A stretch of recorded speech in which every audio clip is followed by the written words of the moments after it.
So good afternoon, ladies and gentlemen. I am calling to order this subcommittee hearing on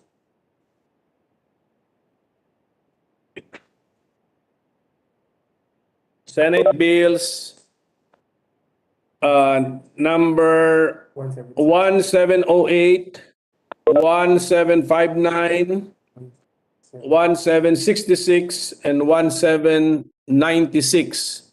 Okay, so some people have given these bills the nickname the pandemic protection bills. Yan po ang nickname niya. So I'm calling this subcommittee meeting to order.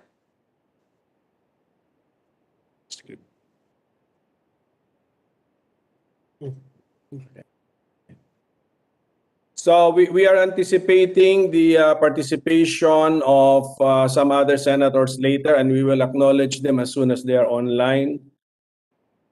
Now may we call on, before I call on our committee secretary, who is actually the committee secretary of the Committee on Health. So let me first of all thank the chairman of the Committee on Health, Secretary Bongo, Senator Bongo, for forming the subcommittee so that we can hear these four bills which I have mentioned earlier. So may I now call on Ms. Beatriz Cruda to acknowledge the resource persons joining us this afternoon. Okay. Good afternoon to our chair and to all our resource persons. We would like to acknowledge the resource persons who are already logged in the meeting room. From the Department of Trade and Industry, Neil Katahay. Of the Bureau of Philippine Standards, Sara Galvez. From the Board of Investments, Marjorie Ramos Samaniego, Governor. Evariste Cagatan, Director. Attorney Eligene Portosa. Attorney Maricon Almonte.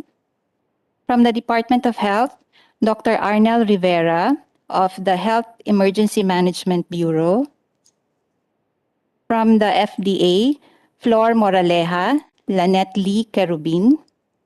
From the DBM Procurement Service, Attorney Jason Uwayan, Attorney Jolas Brutas, Attorney Irvin J. Alpareque. From the Government Policy Procurement Board, Attorney Catherine Mirza, Attorney Christine Paciencia. From the DOF, represented by the Bureau of Customs, Attorney Jeannie Apostol. From the BIR, Attorney Ron Micael Uy, Attorney Mary Gretchen Mondragon. From the DNR, Dr. Lloyd Bautista. From the Confederation of Wearable Exporters of the Philippines, Maria Teresita Hoxon Agoncillo, Executive Director. From the Coalition of Philippine Manufacturers of PPE, Rosette Carillo, Executive Director. From the Pharmaceutical Healthcare Association of the Philippines, Janet Hacosalem, Vice President. Marian Pausanos, Richard Simon Binos. From the Philippine Medical Association, Dr. Maria Roda Goco, Member Commission on Legislation, and Dr. Noemi Sarabia, Member PMA Commission on Legislation. That's all, sir. Thank you.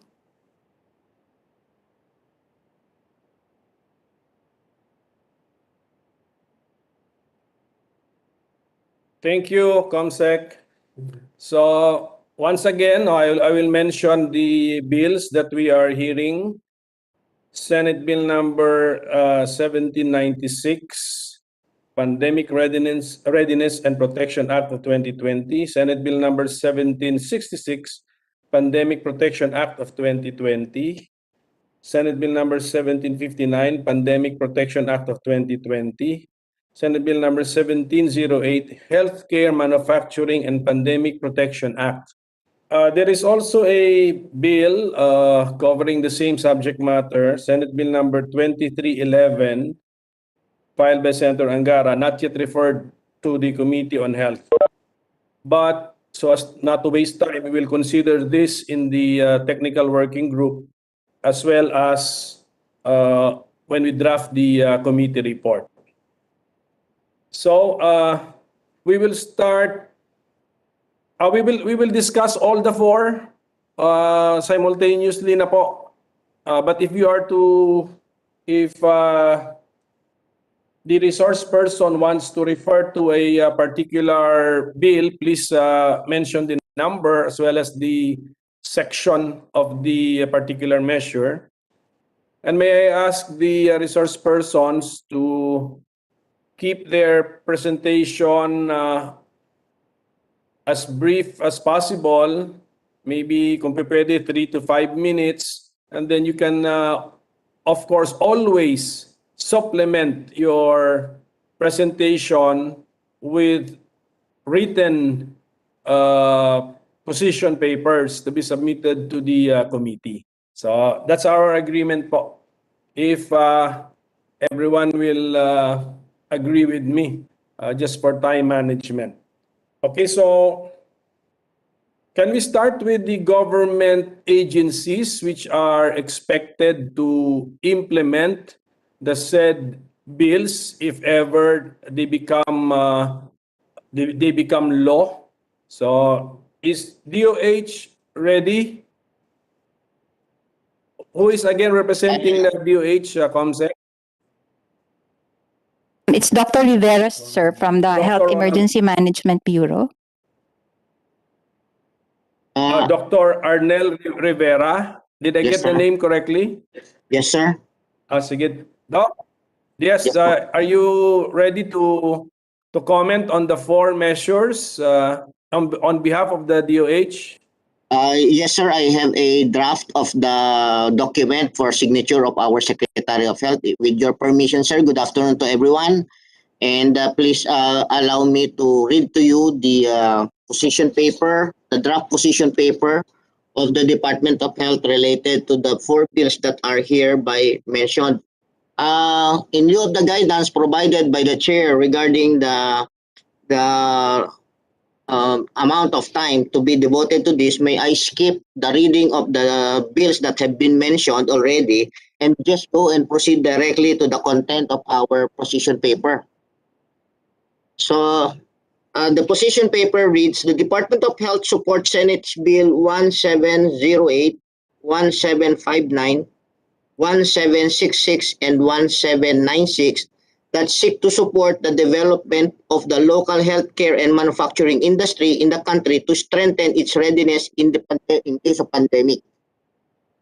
The COVID-19 pandemic has made unprecedented challenges to public health and economy sector, including the manufacturing industry.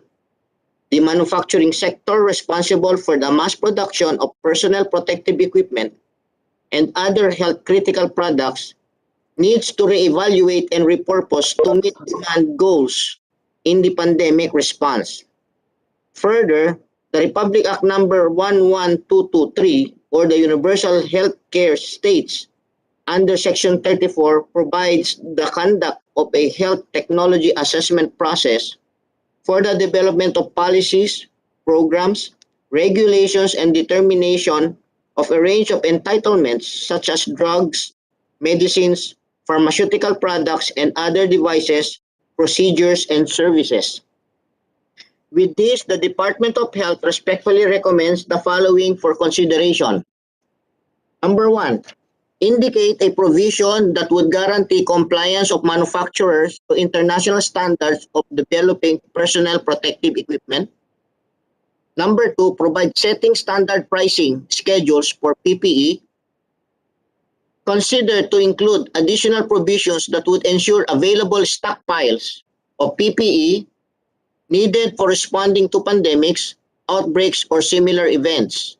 Monitoring and evaluation of quality standards to be complied by the manufacturers, and provision of penalties for failure to comply with government policies and standards.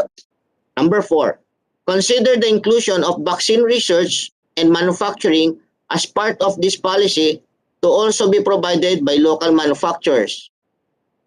Number 5, identify and set indicators that would allow the manufacturers to shift production of the needed products for pandemic response. The DOH interposes no objections to the proposed measures provided that the quality standards of the requirements will not be compromised. This is to ensure the safe, effective, cost-efficient, fair, and responsive adoption and rollout of such interventions among Filipino patients and the general population. Respectfully submitted, Francisco T. Duque III, Secretary of Health.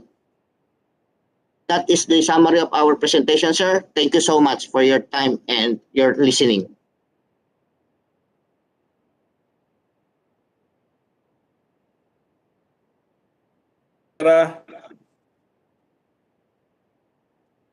Since we are talking about, you also mentioned, sir, cards for PPEs. You mentioned that. So maybe we can hear next from FDA, Food and Drug Administration. You know who's here? Flor Moraleja Is it Miss Moraleja? Who's or Kerubin, Lanet Hindi. Kerubin. Comsec? Yes, Who is representing FDA now? dalawa po, sir. Flor Moraleja and Lanet Lee Kerubin. Good Sige, afternoon. FDA, who's gonna, yes, ma'am, okay, ma'am, Flor Moraleja, yes, please, if you're ready, ma'am. Good afternoon, Senator. May I read the draft position paper for FDA?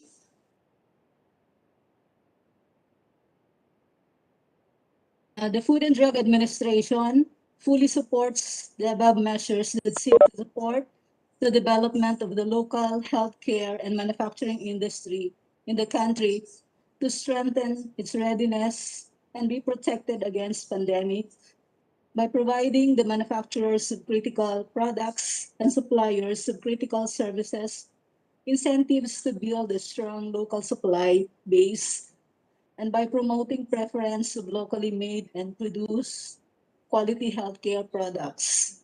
This measure shall also provide opportunity for local manufacturers and industry players to preserve and create jobs for the Filipinos in the future by requiring government procuring entities to give preference to locally made and produced critical products. The above measures also provide for exemption from custom duties, value-added tax and fees, and suspension of export requirements for the duration of the pandemic and shall subsist for a period of 3 years after the declaration by the World Health Organization that the pandemic has ended. The COVID-19 pandemic has taught us the need to have our very own supply base of critical healthcare products, such as medicines, vaccines, PPEs, ventilators, and such other supplies or equipment, and to be mindful of its quality and safety standards to protect our consumers and healthcare workers. Thus, the above measures are necessary to ensure availability and supply of critical products during emergency and pandemic situations. Notwithstanding the foregoing, may we respectfully provide the following comments to it. On the definition of terms on accreditation, may we seek clarification if this is the same as the license to operate issued by FDA to manufacturers and producers of medicines, vaccines, and PPEs, now categorized as critical products under these measures, considering that the above measures also provide for the accreditation of manufacturers and producers of critical products with the DTI, BOI, and other PIAs. May we be clarified if such measures has the effect of amending RA 9711, which mandates FDA to issue authorizations to regulated establishments, manufacturers of critical products engaged in the importation activities. Number two, on the exception from the requirement of phase 4 clinical trial under the health technology assessment of vaccines and medicines. The vaccines and medicines determined to be critical products under this act shall be exempt from the requirement of phase 4 clinical trial under Section 34B 2 of Republic Act number 11223, otherwise known as the Universal Healthcare Act, provided the minimum safeguard systems and infrastructure are put in place by the DOH and other relevant agencies. May we request, Your Honor, that FDA be afforded time to discuss on the cycle of drug development, which requires phase 4 clinical trials. Thank you for seeking our comments on the proposed bills. Respectfully submitted, Rolando Enrique D. Domingo, Director General. That's all, Your Honor. But we manifest our intention to supplement this with our position paper. Thank you. Thank you, ma'am. Ms. Moraleja, for you raised two basic points, no? At least na-take note po natin yun. For the record, ma'am, para lang malaman ng lahat, pati para malaman ko rin at na lahat ng interesado na nakikinig, nanonood po sa atin, ang PPEs po ngayon sa current system, sino po ang nag-check or approve ng PPE sa marketplace, sa Philippine marketplace na ito ay up to medical grade or up to medical standards?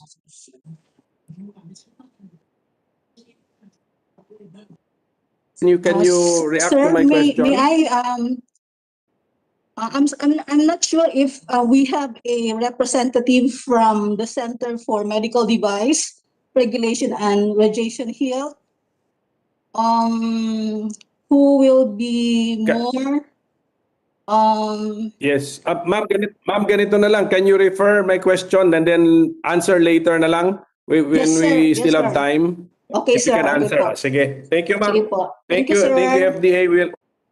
We will now go to the next government agency expected to play a role, no, under the measures that we are discussing. Can we hear from the Department of Budget and Management, especially the Procurement Service? ComSec, who did you Yes. recognize earlier? Attorney Jason the- Mer-Uwayan, sir, OIC Executive Director of Procurement Service. So the OIC of the Procurement Service is here. Yes, Attorney Uwayan. Mr. Chair, we have an opening statement. We will just read it. A pleasant afternoon to our honorable senators and distinguished resource persons. First and foremost, we would like to express our gratitude for giving us this opportunity to provide inputs and recommendations on the pandemic protection bills. The Procurement Service, Department of Budget and Management, an attached agency of the DBM, is the centralized procurement arm of the government for common use supplies and equipment. Since the onset of the COVID-19 pandemic, the PSDBM has been involved in the procurement process of personal protective equipment and other COVID-19 related supplies and equipment as servicing/procuring agent in behalf of the Department of Health. Thus, the PSDBM will be one of the stakeholders or agencies involved in the implementation of the subject bills once enacted into law. In line with our mandate, the PSDBM firmly supports Senate Bill numbers 1708, 1759, 1766, and 1796 as these seek to provide more incentive, benefit, preference, and protection to the local manufacturers, producers, or providers of critical products and services during the existence of a pandemic or any other public health emergency. We fully support the provisions which further strengthen the preference in government procurement afforded to domestic bidders, local manufacturers of critical products such as PPEs, especially during pandemics that cause economic crisis or upheavals to our Filipino people. No less than the Constitution provides, and we quote, that the state shall promote the preferential use of Filipino labor, domestic materials, and locally produced goods, and adopt measures that help them make competitive. Thank you, Mr. Chair. That's all.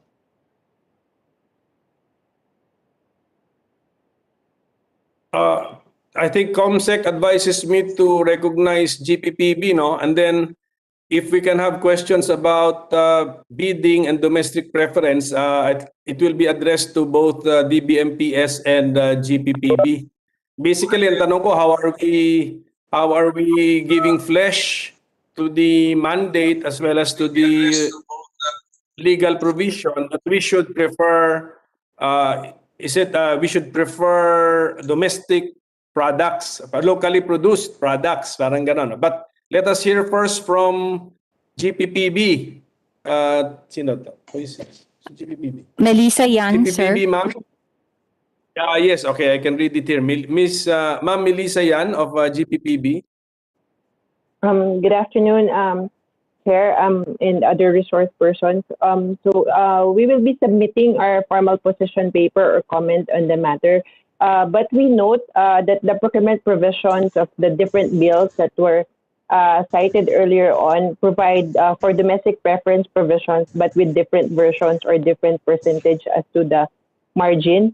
And then, of course, considering the intent of the bill, we do support the objective and intent of the bill of likewise providing domestic preference provision. As we have noted previously in other bills, we have existing domestic preference provisions as well under CA 138 as recognized by RA 9184 in its IRR. And then a similar provision has also been adopted in the Bayanihan 2. Noting the different versions, we would like to submit a position paper that would provide for our recommendation that would also make sure that we effectively implement the domestic preference that we would want for these particular bills, considering also the current state that we are in, and coming from the experience that we have in RA 9184 and also in the Bayanihan too, because there were different approaches in both domestic preference provisions. So that would be all, Chair, Senator. We would like to, Honorable Chair, we would welcome any questions later on. So, ma'am, so you noticed that the wording change ba in the provisions or give the preference to locally produced products. Ano pong nakita niyong pagbabago at which provision now are we implementing or observing? Right now, Mr. Honorable Chair, we have for the 15% margin, similar to what we have right now. It is being implemented for domestically domestically manufactured goods with a 15% margin, because this is the maximum margin provided in CA 138. And then, but for the other provisions, there are different percentage or margin of preference being proposed. I think there's a proposal, or there's a version proposing for 25%, and then there's a version that's also proposing 15%. How is this implemented today? If the lowest bidder is not qualified for domestic preference, then we will look at the first bidder who qualifies under the domestic preference, and then we will see if the difference is less than 15%. Then we award the bid to the domestic bidder. Ganun po ba yun? And then at what price? Is it at the winning price of the foreign bidder, or at the bid price of the domestic bidder? Under our RA 9184 and its 2016 IRR, at present, we have the 15% margin of preference as mentioned. So what will happen is that if there are two bidders, so it may be a local or foreign supplier.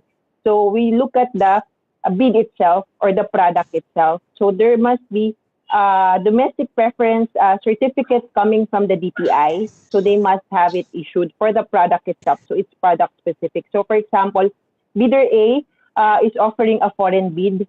So the product is not manufactured here. It does not qualify or does not have a certificate under DTI. And that is the lowest calculated bid. And then we have bidder B, for example, the second lowest. but bidder B is claiming preference, so meaning that bidder has a domestic bidder certificate coming from the DTI for the product, then what will happen is that we look at the bid price of bidder A, increase it by 15%, and look at the bid price of bidder B. So if the bid price of bidder B is within the within the bid price of bidder A as increased by 15%, then we could apply the domestic preference. However, bidder B should be able to accept the bid or the award at the bid price of bidder A. So there's bid matching because we have to award to the lowest. So that is the present rule under RA 9184. However, in Bayanihan 2, sir, it was because it's a special law and it was there was a provision there. And the intent really is to support. So there was no bid matching in the Bayanihan 2. Correct. So But we have similar tried din, a sir. new rule. Yeah, but we have tried a new Yes. rule. Merong konting may detail na nagbago in Bayanihan 2. So Yes. ano ang in your position paper, will you mention any preference on what version these pandemic protection bills must incorporate? Actually, sir, with in our position paper, I think this would be more aligned with the recent comments that we have also propounded. Our executive director has also propounded in a previous Senate committee hearing on a different issue, but similar on domestic preference, I think. So it's really more of we would be proposing that we identify specific industries, or in this case, there are specific critical products that have been identified. And then there's really no matching, or there's really no domestic preference, but really more of going local. So at the first instance, if there's a domestic bidder certificate already, we would really award to the domestic bidder without any matching or without applying any margin of preference. But there are specific industries only, and then there's a transition. We're proposing a transition period considering the intent of the bill. So I think that would be the nature of our recommendation in our position paper. Sige, we will just await your recommendations with particulars na, with particulars. Yes, sir. Any comment from PS-DBM on the topic that we discussed with the GPPB? Is Attorney Uwayan still there? Mr. Chair, with respect to the application of the bidder's preference, during Bayanihan 2, we would have applied it had a bidder submitted or offered a bid that is within the 15% threshold. However, based on the bid offers, the 15% threshold was not enough. So we were not able to apply the bidder's preference, the domestic bidder's preference rule, considering that the margin between the offer made by a bidder offering imported articles versus the bidder offering locally manufactured articles is more than 15%. So in that case, Mr. Chair, we were not able to apply the domestic bidder's preference rule as mandated under Bayanihan 2. Yes.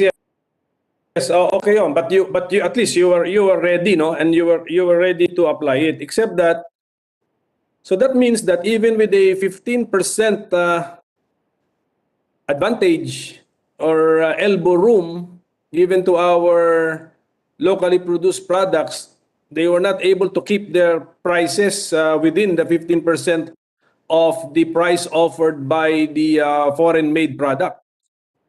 Ganun po ba? Yes, Mr. Chair. Parang ganun na nga nangyari. So even with 15%. So okay. So how much PS-DBM did you conduct biddings on PPEs as part of our COVID response. Was this referred to your department or division? Yes, Mr. Chair, we conducted a bidding last December for the PPE use items. PPE. So how much have we bid out through PSDBM on so-called PPEs?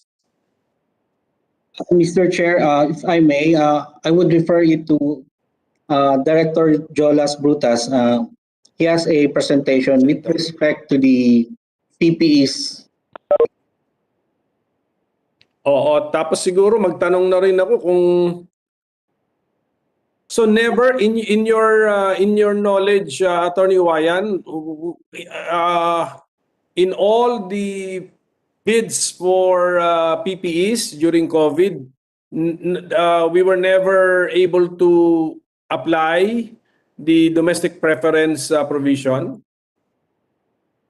That is correct, Mr. Chair. So Because wala of the wala price talaga. difference. Ah. However, there were some domestic bidders, holders of DOBID certificate that were able to bag an award. Although that it's only a small percentage of the entire bidding conducted last December. But they were able to win the award without need of invoking the domestic preference. Siguro ganun yun. Is that what happened? Yes, Baka Mr. walang Chair. kalaban din. Baka sila yung lowest bid din talaga. Yes, Mr. Chair, that is the case. Tama also. Okay, so because this representation also wants to know how that domestic preference provision has been applied, how it has been working or not. So anyway, so we will listen to ano siguro. Let us give time to Attorney Jolas Brutas for his presentation. Is he ready, Pañero? Director Jolas. Good afternoon, Mr. Chair.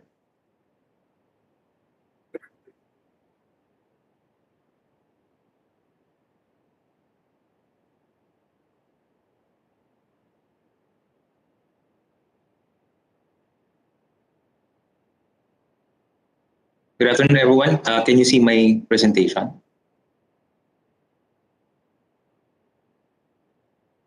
Yes, sir. Go ahead. Thank you. Mr. Chair, I would like to present the application of the domestic preference rule by the Procurement Service, DBM, an attached agency of the Department of Budget and Management.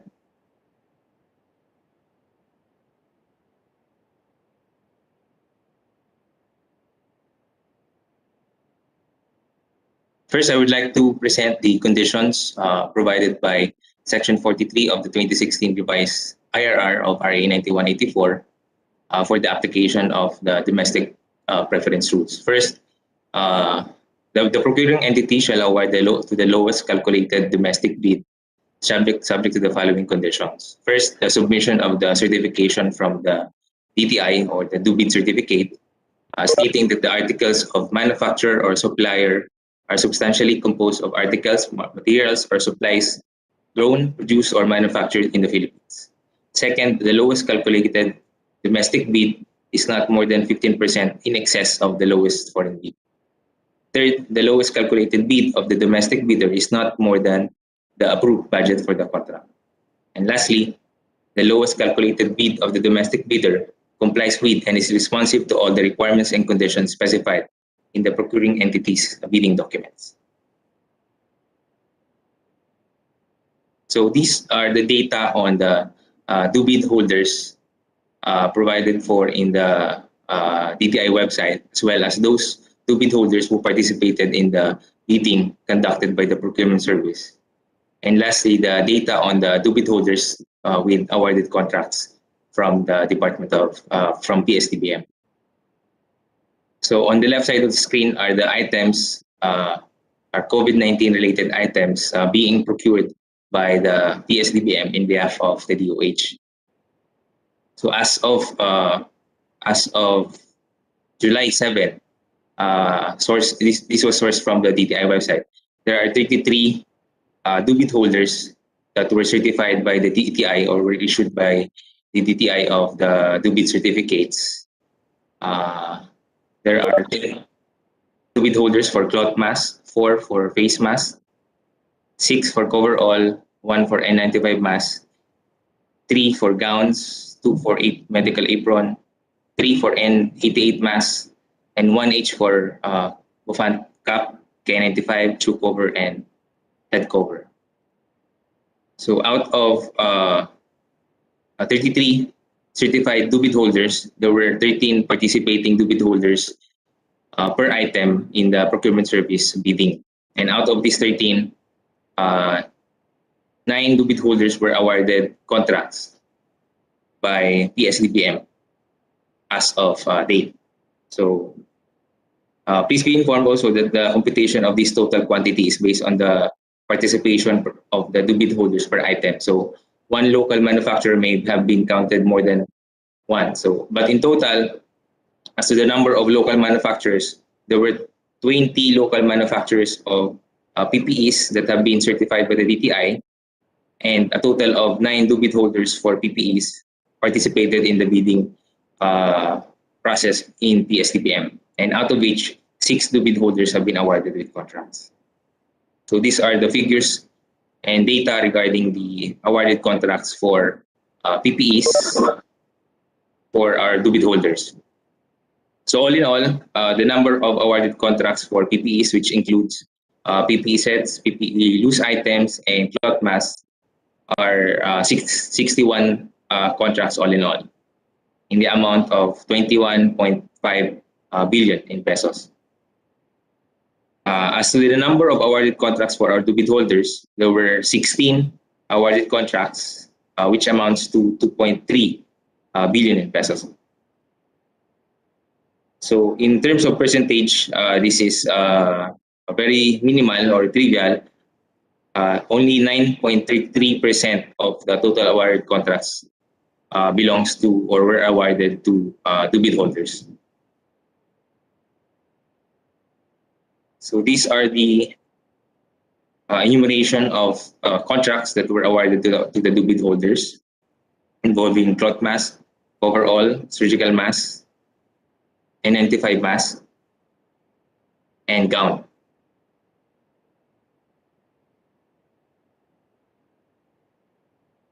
Also shown in this table are the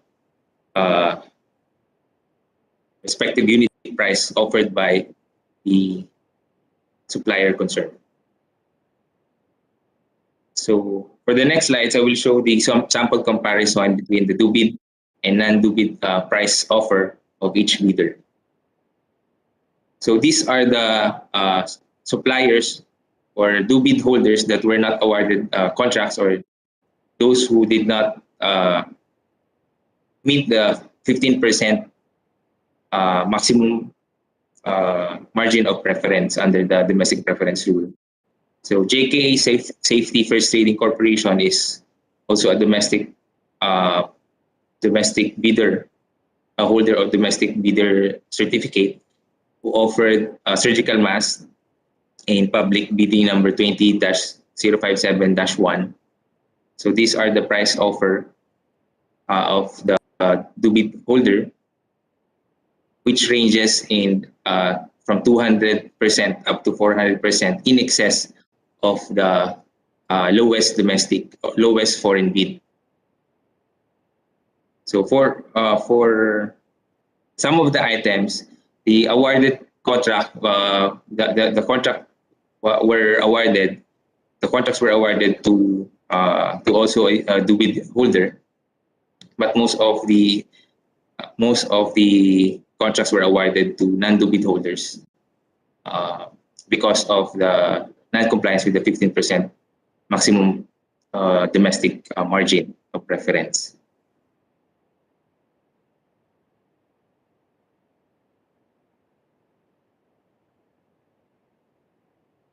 So for example, is this surgical mask.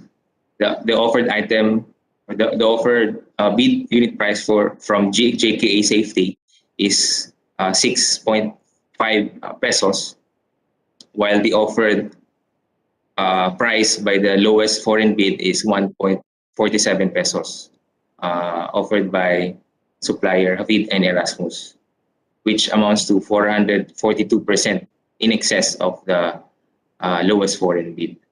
So that's primarily this is the reason why the most of the contracts were awarded to non-due bid holders or foreign bid suppliers. That's all, Mr. Chair.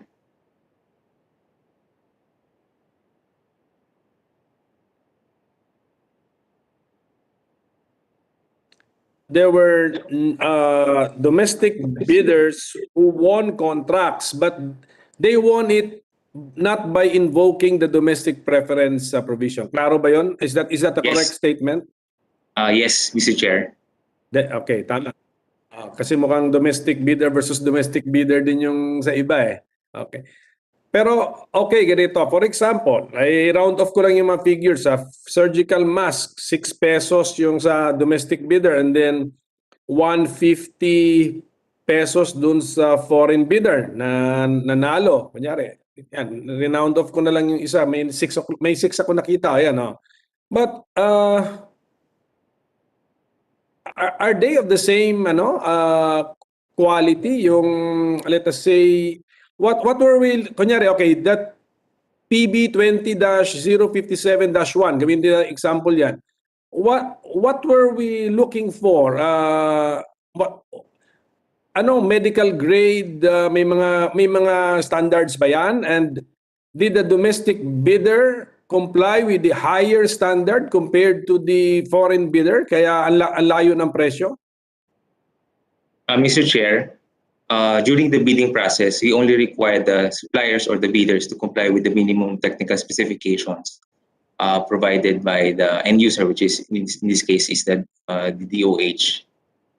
So both the domestic bidders and foreign bidders have to comply with all the conditions and requirements equally. So the preference merely pertains to the bid offer, but both of them have to comply with all the requirements and technical specifications, including test standards, if any. Yeah, oo nga, pero parang times 4 kasi ito eh. So meron pang shipping cost na yan, di ba? Kasi because we look at the goods, di ba? Not the bidder. So we look at the goods. So that surgical mask which was awarded at 147 or 150, lagay mo na, came from abroad. Shinip pa yan. And then tinalo niya yung locally produced na 650. May kasama na yung shipping cost niya. Tama po ba yun, Attorney? Just to clarify, Mr. Chair, the non-due bid holder may pertain to an importer or maybe a local manufacturer also that does not have any TTI certificate. So it may the supplier or the winning bidder may source their items either from abroad or from locally manufactured items. In fact, na hindi na siya kumuha ng certificate, parang hindi na siya nag-take advantage nung di ba? Advantage given to him kung talagang locally produced items yung ginamit niya.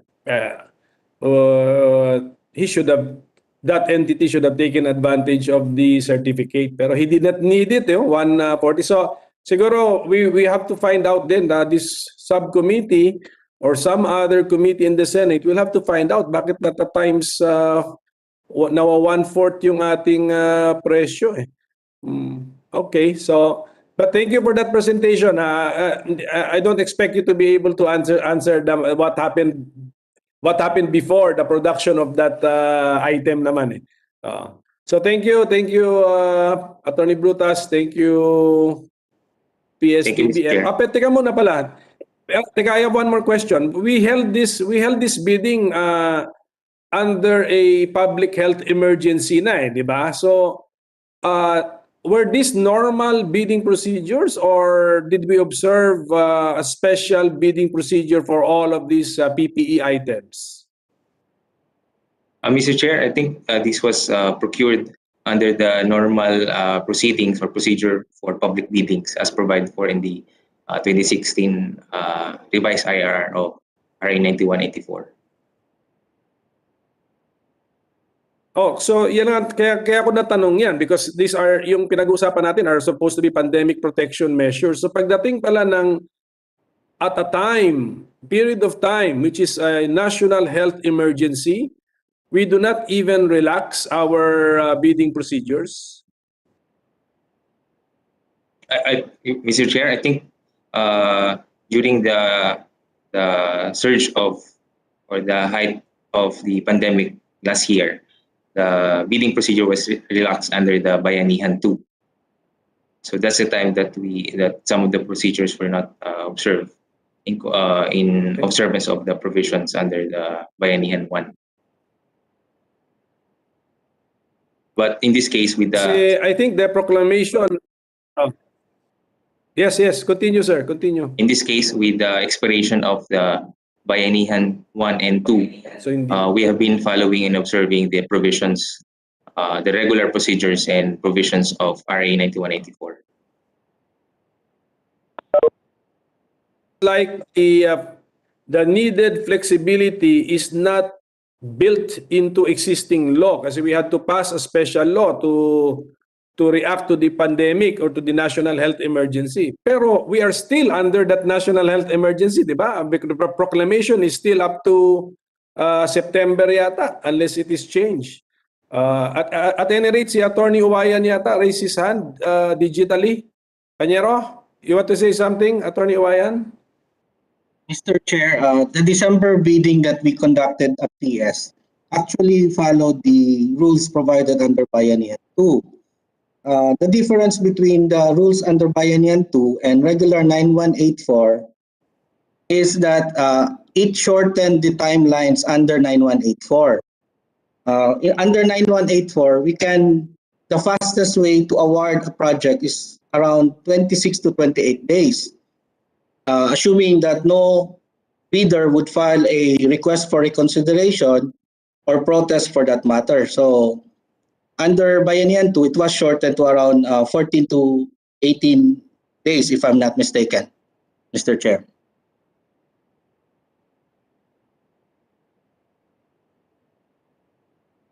Yun lang, that was the only flexibility given by Bayanihan 2. Yes, Mr. Chair, shortened timelines. No other requirement was allowed to be waived. Shortened timelines, Mr. Chair, and the application of the 15% margin.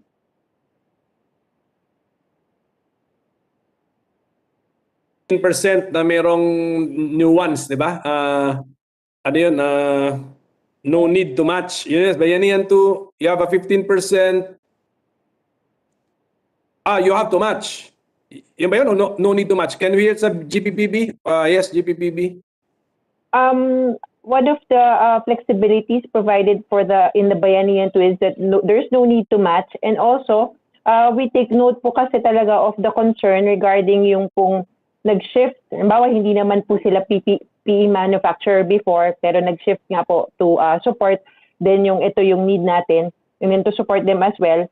We remove the SLCC requirement or the single largest completed contract requirement for purposes of technical capability because the GPPB understands that most of the local manufacturers of PPE, for example, wouldn't be it may be the first time that they are manufacturing PPEs, considering also the situation of the market.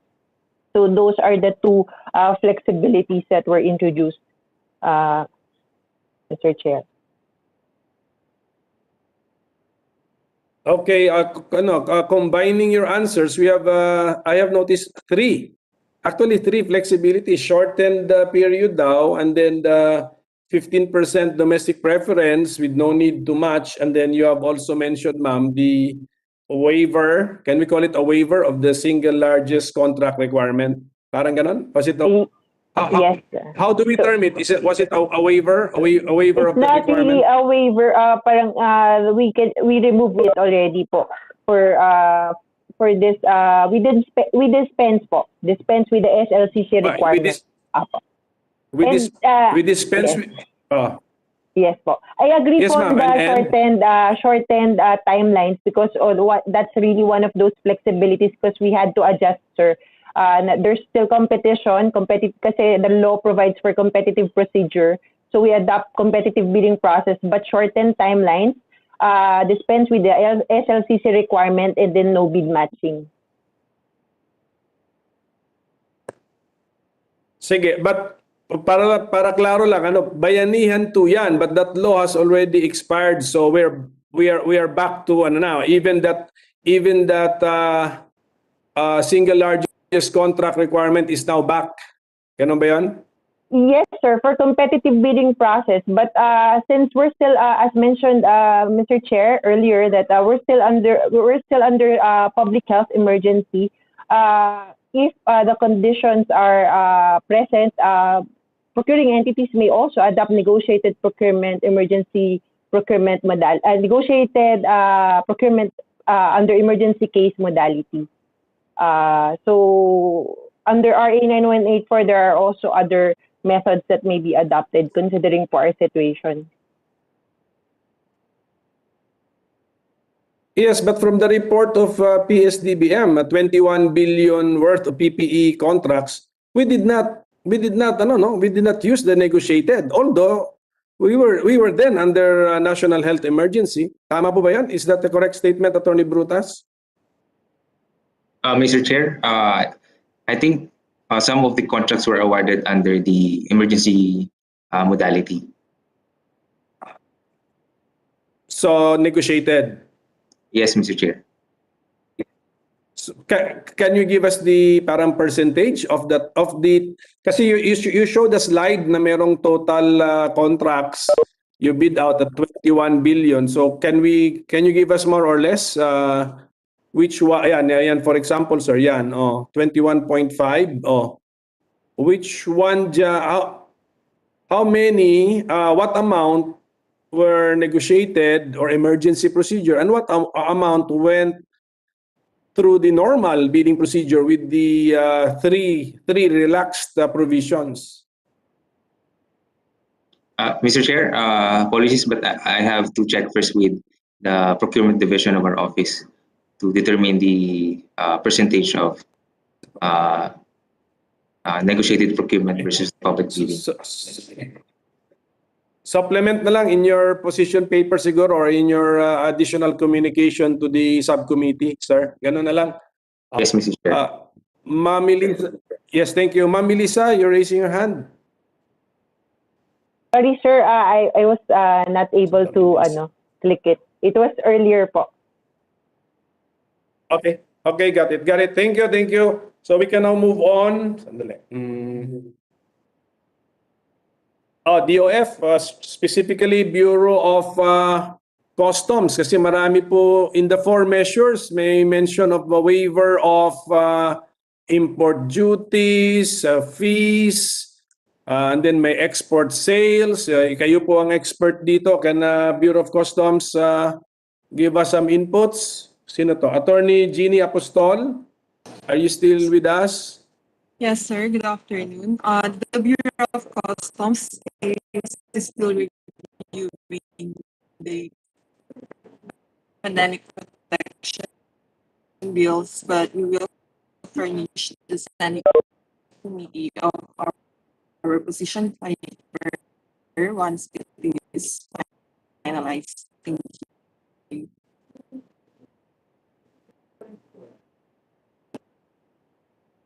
I don't know, signal is bad, mine or the Bureau of Customs. So, pero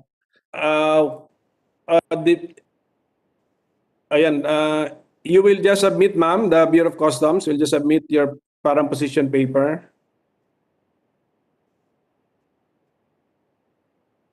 Sige, Sige, we need your inputs. Actually, we need your guidance on the many waivers mentioned Yes, in the measures, ma'am. Manually. Okay, so who is next, Comsec? Sir, the DOF Director Rowena Santa Clara is here. Director Santa Clara of the DOF, if you want to add something, ma'am, you're welcome to share with us your position. Good afternoon, Mr. Chair. We are still studying for the bills, and we will be submitting our official position paper as soon as the Secretary approves it. But to mention po, there are also bills that also have exemptions like the RA 65, HB 6520. So we will be consolidating our comments po and then submit to you.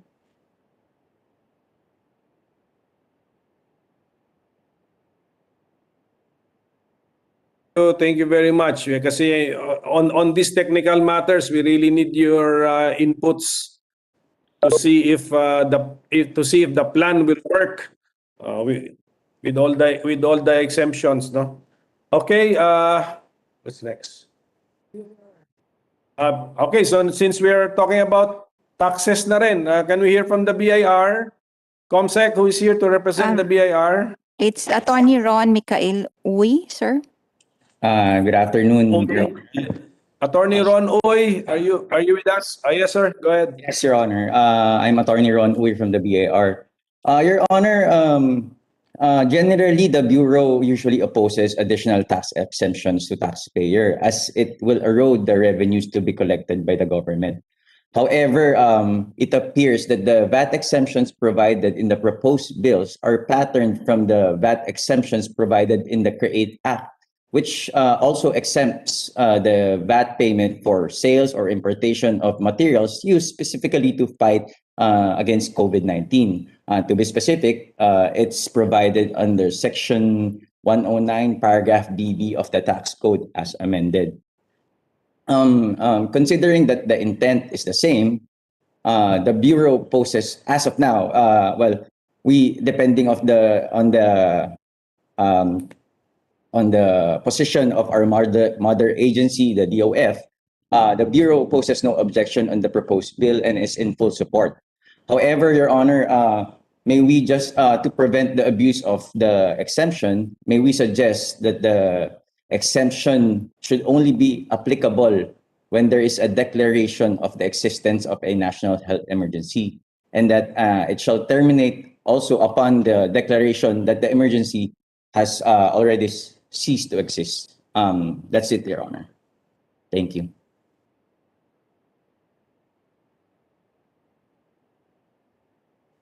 So in the four measures that we are discussing, I have noticed parang two purposes: to make our country better prepared for pandemics or national health emergencies. And then the other purpose is to encourage the development of the healthcare manufacturing industry or sub-industry. So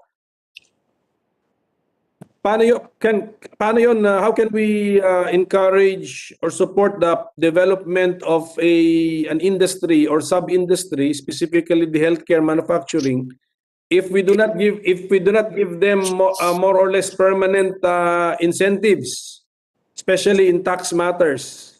Is there a solution there, Attorney Uy?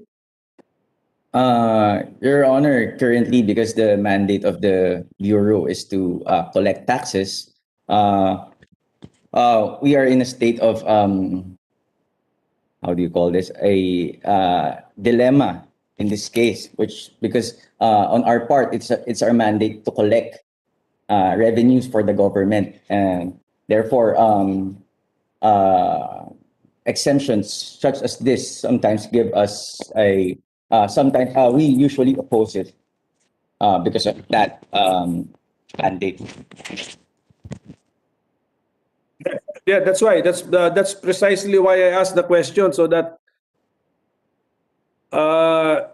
BIR will not automatically oppose any measure exempting, especially exempting from taxes, a certain industry or sub-industry which we want to promote. Yun eh, parang as a policy, as a policy. Anyway, this will only become law if it will pass through Congress and up to be approved by the executive branch, by the president, not vetoed. So parang it's already a decision by the people's representatives, and then no objection from the executive by not vetoing it. So is this a workable setup, sir? That when we want to promote an industry or sub-industry, we can use relaxation of taxation on the activities of the said sub-industry or industry in order to promote it. Theoretically, sir, Attorney Oy. Yes, Your Honor. It is. It may be done, Your Honor.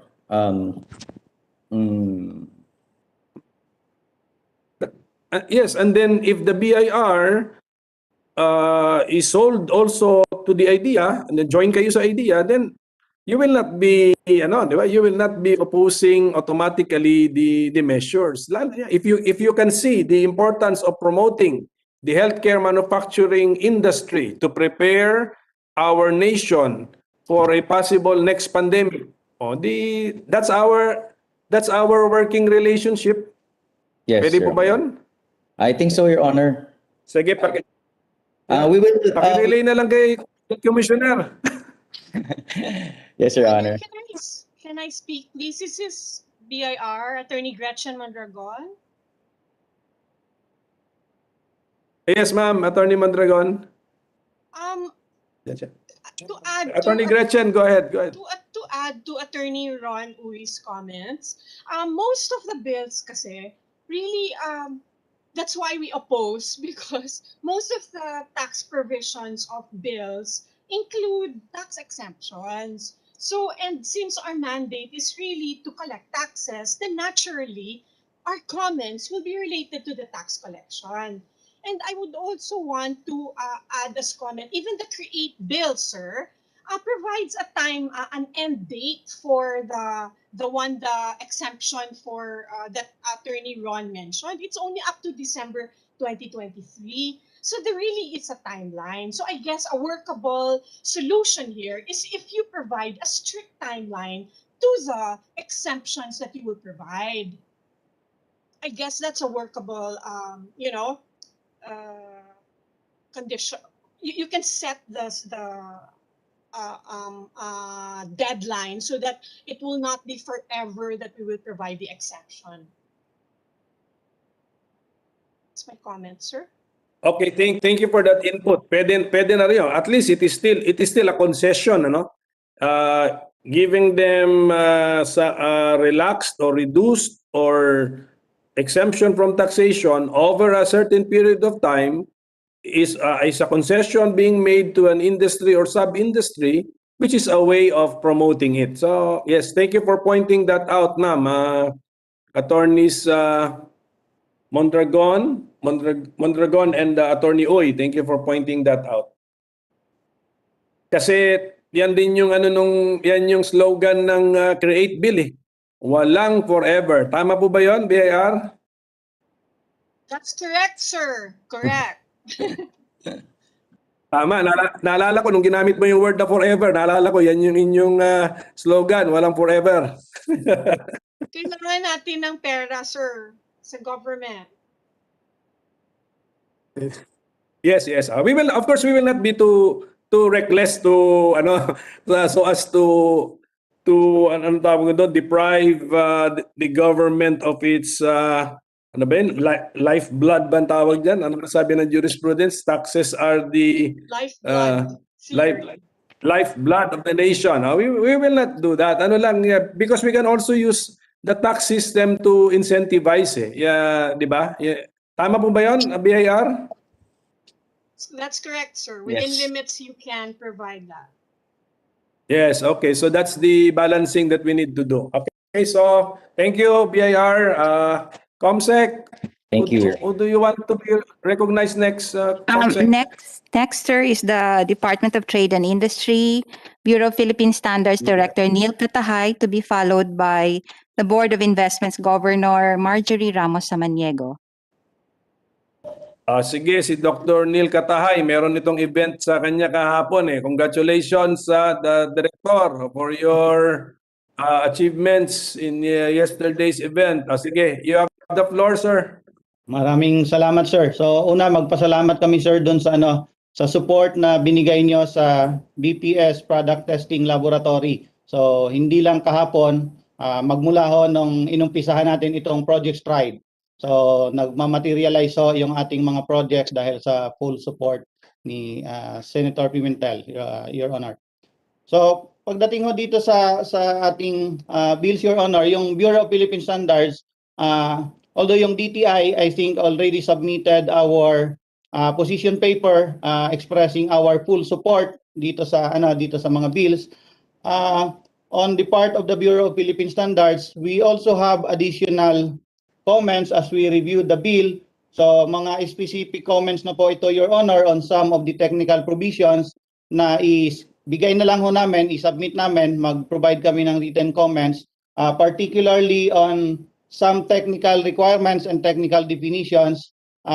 We suggest na we align the definitions doon sa international definitions ng different provisions na nakalagay dito, as well as yung mga regulatory practices, Your Honor. So we will provide detailed comments, Your Honor. Director, question lang. Other existing setup, ang mga PPEs ba sinasubject ng DTI to this mandatory testing ninyo? Sa ngayon, Your Honor, negative. Ang ginagawa ho namin ngayon, we implemented a voluntary certification but limited to community face coverings. Yung mga face mask, Your Honor, na made of cloth, yung hindi medical grade. So yun ho yung dinadaan sa sa Bureau of Philippine Standards, sa DTI, but it is on a voluntary certification scheme. Yung mga local manufacturers nagsasubmit ng sample sa atin, tinitest ho natin ito using yung standard as reference.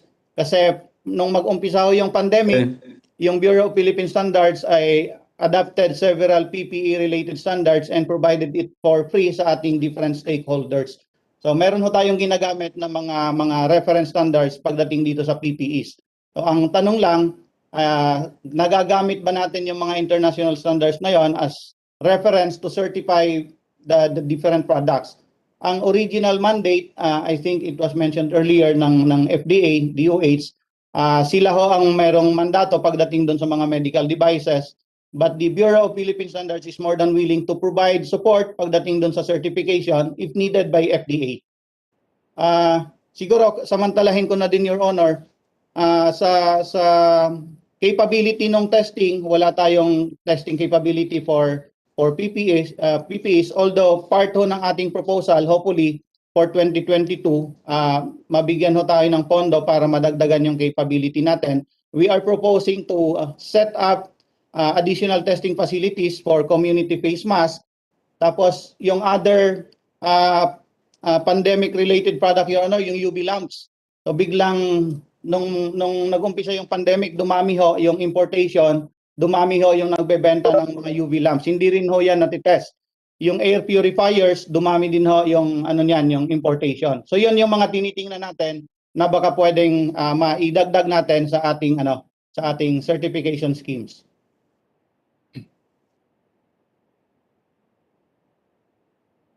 Thank you, Director. Pero siyempre, ang iniiwasan din natin yung duplication of function. So,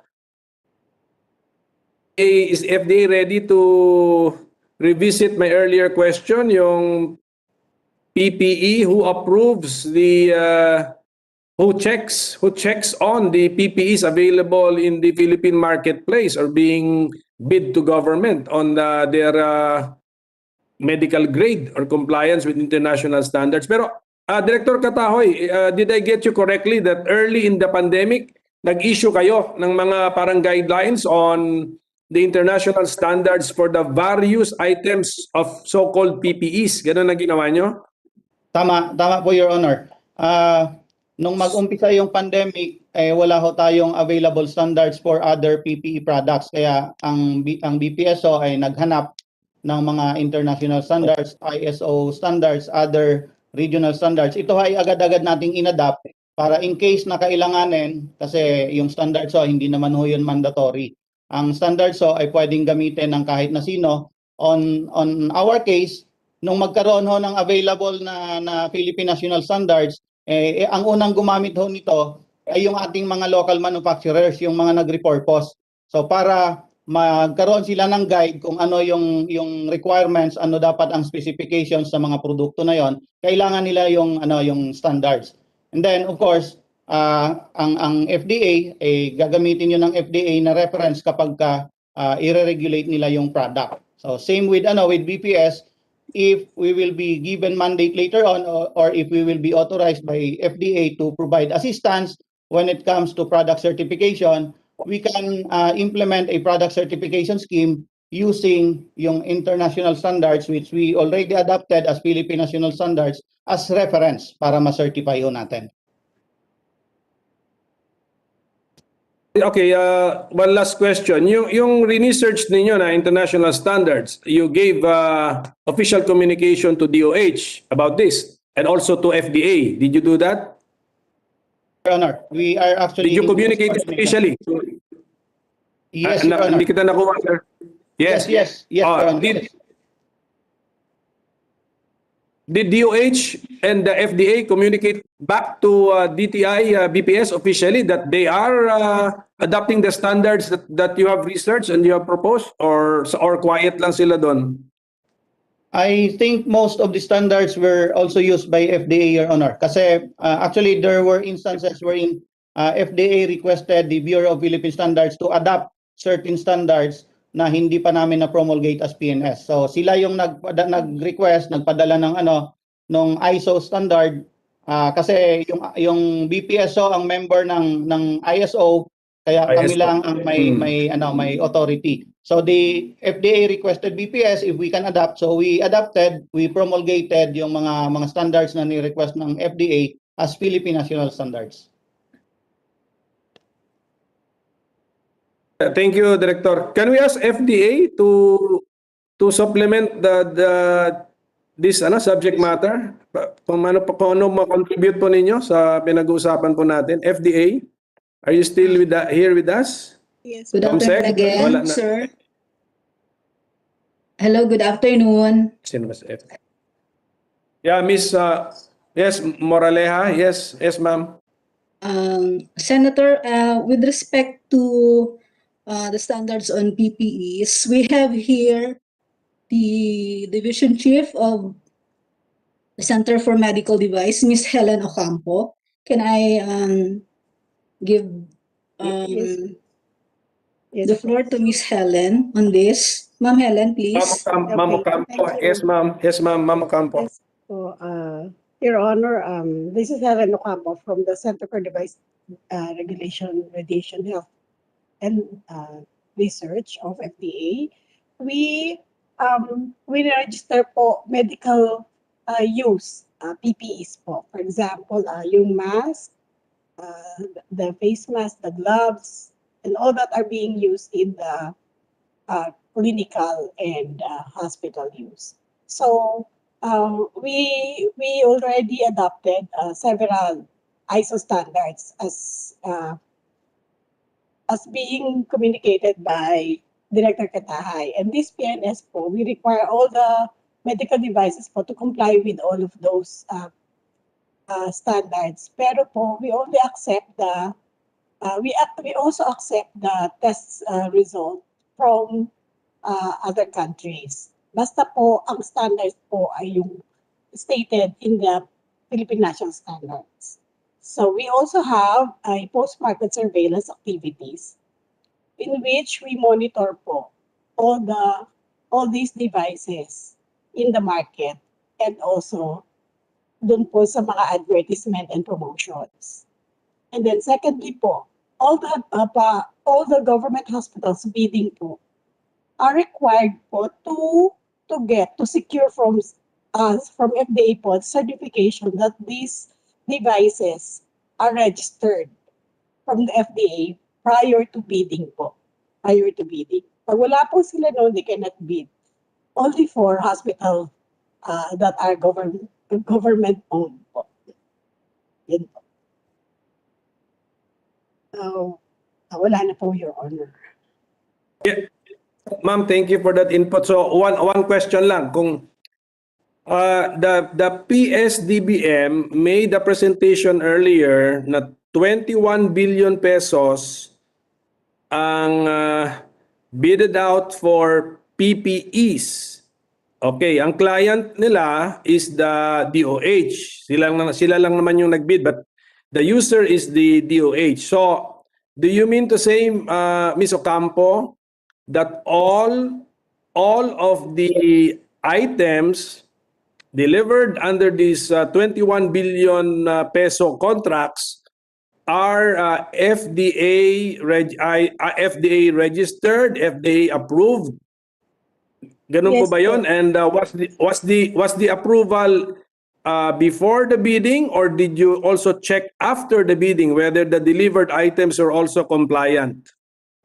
Before the bidding po, they are getting the clearance from the FDA. And then after the bidding po, kung yung po kasi PPEs po, wala po sa FDA na laboratories to check. Unlike po dun sa mga gamot, we really check the FDA po is checking the deliveries. Pero for PPEs po, we cannot check because there's no laboratory po that can do the performance testing of these medical devices. Yun po. Okay, thank you for that. So, ang ibig niyo sabihin, ma'am, para klaro lang sa akin, no, yung nag-participate sa bidding na 21 billion yun, marami nag-participate doon, yung products nila being offered to the PSDBM for ultimate use of the DOH, before the bidding, cleared na yung products, registered na yung products or devices with the FDA. Ganun Yes. po yun. Yes. Okay, and then upon delivery sa DOH to fulfill the contract, hindi na FDA ang mag-check, but of course DOH will of course check compliance with the specs. Tama po ba 'yon? Yes po, the end user na po. Yes.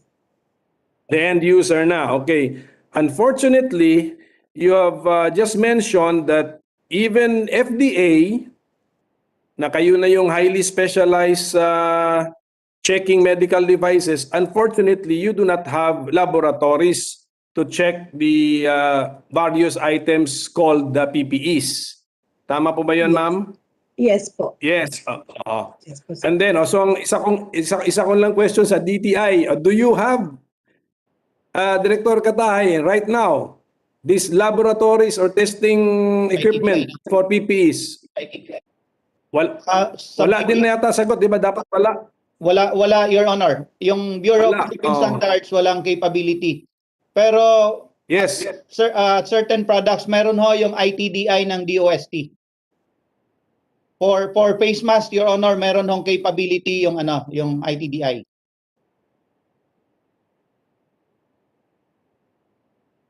So, meron tayong DOST ComSec to just confirm that one statement from Director Katahay. Do I have DOST here present? Yes, sir. There was a staff of the DOST who logged in. We're just looking at the name. Melissa Bulao. Do we still have DOH with us? Okay, sige. Yes. Sino to? Ms. Bula. Sir, this Ma'am? is Melissa Bulao. So the laboratory for being mentioned is not under our council, Philippine Council for Health Research, but yes, to confirm po, for certain tests that are not available in the DFA laboratories, there are what we call FDA accredited laboratories such as that po of ITBI, wherein pwede pong doon ipagawa yung necessary testing po that may be required. This is also the same po for other products such as po, for example, in medicines, yung what we call po, for example, na oral acute toxicity sa animals. In case po such kind of test is not available within FDA, they have partner laboratories for where this may be conducted. Salamat po, sir. Ma'am, let's apply it to actual situation sa PPE. PPE procured during this pandemic. Did DOST test some PPEs because you have the labs, or you also do not have the laboratories for the PPEs? Sir, DOST po can test for those tests that we have, and provided po that these laboratories are what we call FDA accredited partner laboratories po. So yes po, there are some tests that were tested in DOST. Okay, so can we ask na lang po for a report on the PPEs? Kasi iba-ibang items ang PPEs eh. Which item which is part of the term PPEs did DOST test on behalf of FDA? Okay po sir, we will I will raise this concern sir to the appropriate office, so this may be submitted po to you, to your office po. Yes, correct. Thank you. Meron pa bang DOH, Comsec? Dr. Rivera is still here, sir. Sino bang sa DOH? Dr. Can we ask Anton Rivera. DOH? Sino to? Dr. Rivera, because tama ba yung pagkaintindi ko, di ba? Ang bidding was conducted by PSDBM, but the client is DOH. Who gives the acceptance for the delivered products? Hindi po ba DOH, not PSDBM? Ang tanong ko sa DOH, syempre, before you accept the products, PPEs and delivery, you have to test them. Do you have the testing capability for PPEs? Sir, ang methodology ho namin ng acceptance is dependent on the specification as mentioned in the purchase request, and based on the delivery documents that are provided us, we cross-check that with the standard that has been put on the purchase request form. As to answer the question of testing, sir, FDA is under DOH. Just to make it clear, sir, FDA is an office of the Department of Health. So in terms of the devices, that would be coming from FDA, sir, as far as testing is concerned. However, based on the previous discussions already made, there is a limitation to what they can test. And I think that is where you are coming from, sir, requiring some more clarification regarding capability to ensure quality adherence. So yun, sir, yung problem na kung saan ang tingin ko lang, sir, without your asking, but if I may suggest, this is where the law will come in, or the provisions of the law that is being provided to capacitate whichever agency you feel or you think should be capacitated and be mandated to take appropriate action even at this time where we are in the middle of the battle against COVID-19. So I think that is the message that you are trying to get from us, sir. I am an end user. I mobilize the resources because that is where the response division, which I represent, comes in addressing the COVID-19 response. So in case that there is a need for our frontline services to be capacitated to deal with the assault of the virus itself, that is where our office comes in distributing the appropriate logistical requirements for the hospitals, the front lines, as well as human resource mobilization for purposes of addressing the response requirement against the virus, sir, which is COVID-19. Thank you so much, sir. Okay, Doc, this is also the message I'm getting from you, that if ever DOH needs a laboratory to check on a certain item, you will use the FDA laboratory. Ganun po ba yun? Because it's under you. Yun ang sinabi nyo kanina? Yes, sir. We refer the matter to the FDA, sir, for their appropriate analysis and recommendation for clearance, sir. Okay. Thank you, sir. Tama yun. No need to duplicate the capabilities or the laboratories of the FDA for the DOH, kasi sabi mo under sila sa inyo. Okay? So very clear. Very clear, sir. Thank you for that. So we will move on. Board of Investments is next. We'll hear from Governor Marjorie Samaniego. Yes, ma'am. Thank you, Mr. Chair. Good afternoon po. Sir, we have an official DTI position. We're just going to provide it to your office. But following your guidance, Mr. Chairman, in the interest of time, I'll just read the salient points of the DTI position. If I may, Mr. Chair. Go ahead, ma'am. Thank you, sir. The Department of Trade and Industry and its attached agencies fully supports the bills is developing the healthcare industry and providing preference for local manufacturing. This bill will develop and promote the healthcare and manufacturing industries to strengthen the country's public health emergency preparedness and response mechanism. They will cover essentially the manufacture or production of critical products and supply of critical services. We have specific comments, Mr. Chair, on some of the provisions or the features of the bill. We will just submit the specific comments. But further, Mr. Chairman, we are proposing further enhancement to these bills to ensure that the objective of developing the healthcare industry in the Philippines will be met. First, Mr. Chairman, we're proposing first strengthen the buy local mechanism to ensure a ready market for critical products. It is proposed that the government agencies and local government units shall procure directly from local manufacturers provided that they conform to standards. Second, Mr. Chair, is access to green lane for expedited and streamlined processes and requirements in the issuance of permits, licenses, and authorizations by the government agencies relative to the critical products and services. This includes the BOC, FDA, IPO Philippines, DOST, EMB, and PTRI, and RITM as well. Third, Mr. Chair, we are also proposing for purposes of the development and promotion of healthcare and manufacturing industry, a synchronized and integrated government approach is necessary. And some of the mandates, Mr. Chairman, of the following GOCCs and government agencies are proposed to be strengthened.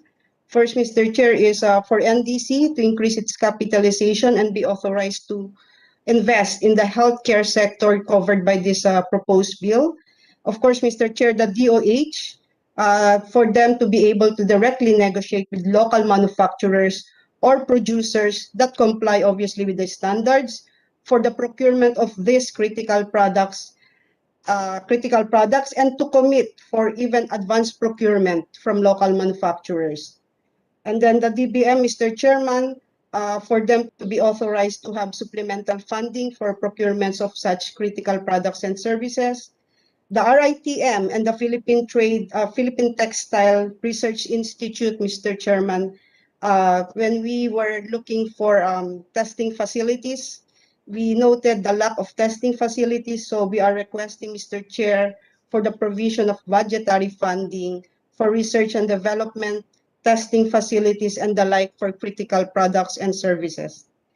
Fourth, Mr. Chairman, in addition to the incentives already provided in the bills, we are also proposing, Mr. Chair, specific incentives proposed for the manufacture of vaccines and drugs.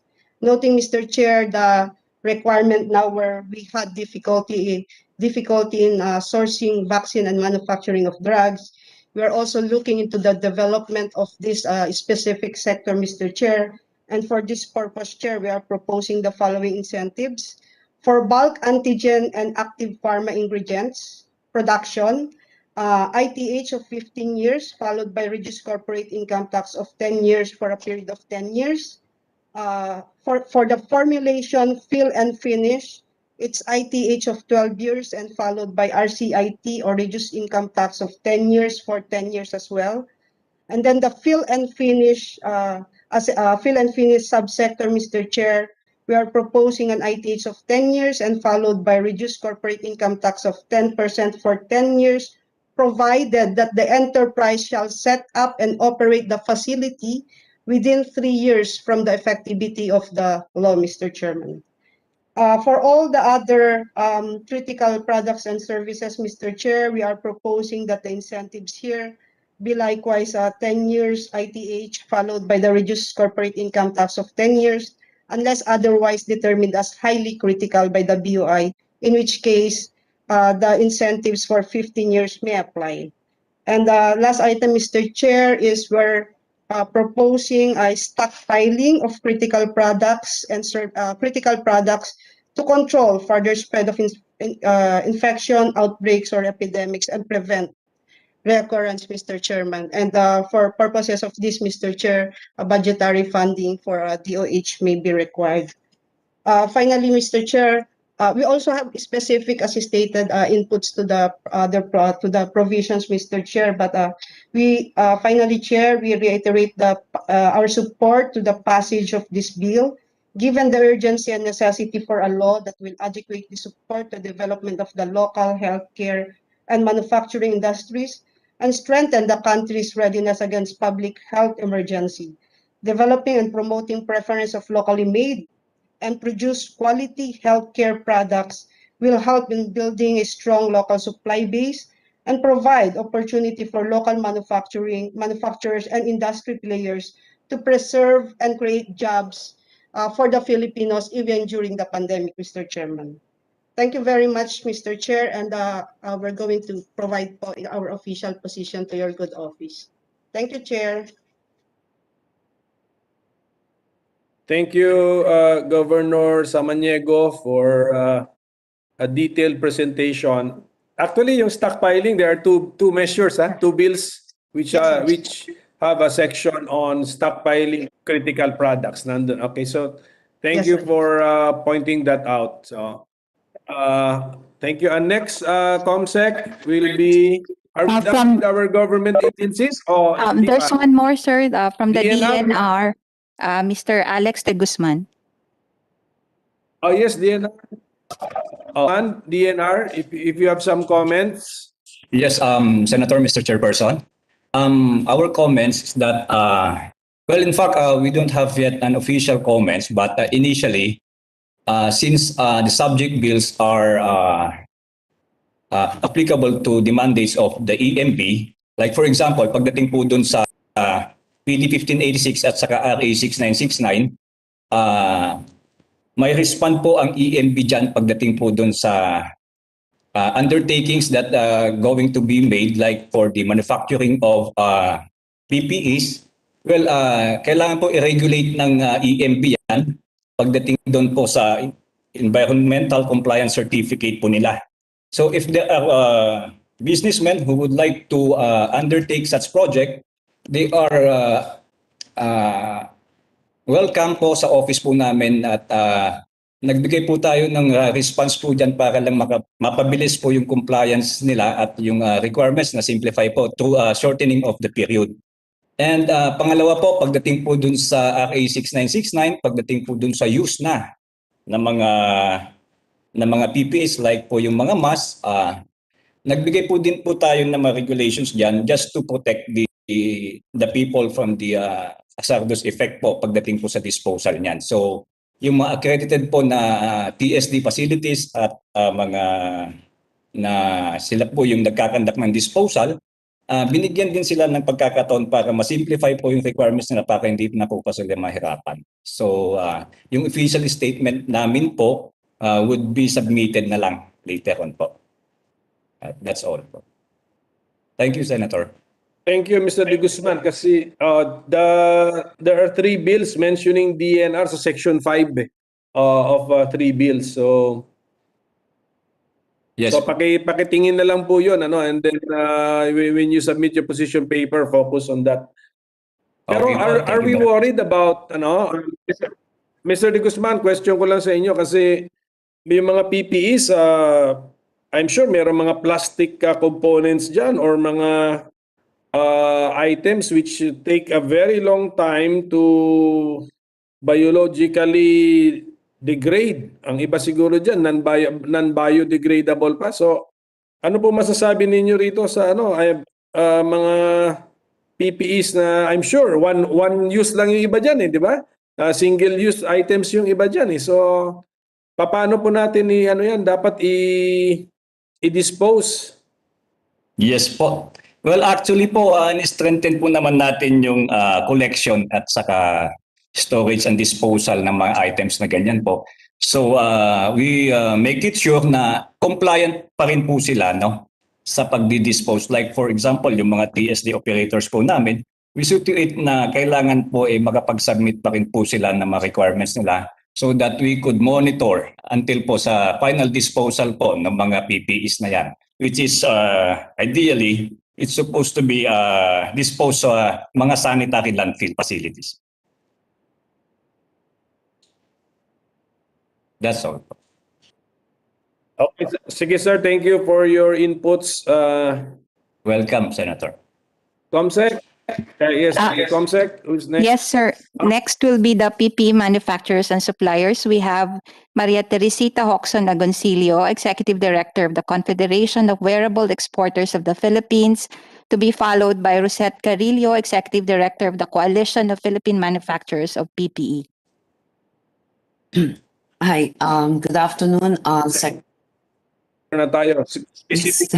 Specifically, when we go to the private sector, specifically the so-called, siguro sa Marcos Bill, you're called the healthcare manufacturers. Yan ang gusto niyang i-promote. So go ahead, ma'am. Ma'am Agoncillo. Yes, ma'am. Yes, good afternoon, Senator Pimentel, Mr. Chairman. Thank you for giving us this time. I am Marites Hoxon Agoncillo. I am actually making one presentation together with the CPMP. I'm also making the presentation for my colleague, Rosette Carillo. I think we've met you before. In the interest of time, I will just make a 2-point PowerPoint presentation and not go detailed on who we are, and just to focus on a two-page PowerPoint presentation. Prior to this, Mr. Chairman, we submitted yesterday or this morning a 10-page position paper. In this position paper, it details our request for refinements in the bill, which I will be discussing briefly together with this 2-point PowerPoint presentation. But we would like to ask the chairman and the committee to look into detail on the last 3 pages of our position paper. It does qualify as Annex A, the international standards for coverall and isolation gowns in detail, which is for consideration of the committee as we are going through the passage of these bills. And this would be requested as part of the refinements of the existing bills. Okay, and so, sir, we are the Coalition of Philippine Manufacturers of PPE. And we, next slide, please. We would like to, these are the original members. We are now about 7 or 8 companies. We have one company, IMI, who is already into the respirators. And there are 2 more additional companies doing the gowns. Next slide, please. Chairman, Senator Pimentel, I'd just like to focus, this would be a 2-point PowerPoint presentation on key refinements into the existing bills provided by Senator Marcos, Senator Pangilinan, Senator Recto, and Senator Hontiveros. We would like to focus on 4 key points, or the 4 pillars to reinforce in the Pandemic Protection Act bill. The first one is the Buy Only Philippine-Made PPE, which I think was discussed earlier by Governor Samaniego of BOI. And this is to ensure the long-term sustainability of locally produced medical-grade PPE. Our details of this was discussed in our 10-page discussion paper. For your consideration, we did take note, as we have benchmarked this particular refinement proposal to the Senate, because other countries are doing the same. They're giving a very like the United States, similar to the Help Make PPE in America Act existing at the moment. They're giving a gestation period to allow the local manufacturers of their country to produce the required PPE, medical grade PPE, for a certain period of time. So we'd like this to be our focal point as part of the refinement of the bill. By local, by Filipino, made PPE. This would also ensure that all locally produced medical grade PPEs should be presented that has complied with the international testing standards, such as, and this is in our 10-page paper, such as the US ASTM, AAMI standard, and the EN standards of Europe for PPE medical use as issued and established by international certifying bodies. We welcome the proposals from the BOI for the establishment of additional testing centers, which is very, very critical. I think you were referring to this earlier. Additional testing centers that can be that we could easily have our products tested in the country instead of bringing our products out of the country for testing. Details of this are again is in the 10-page position paper. Second is to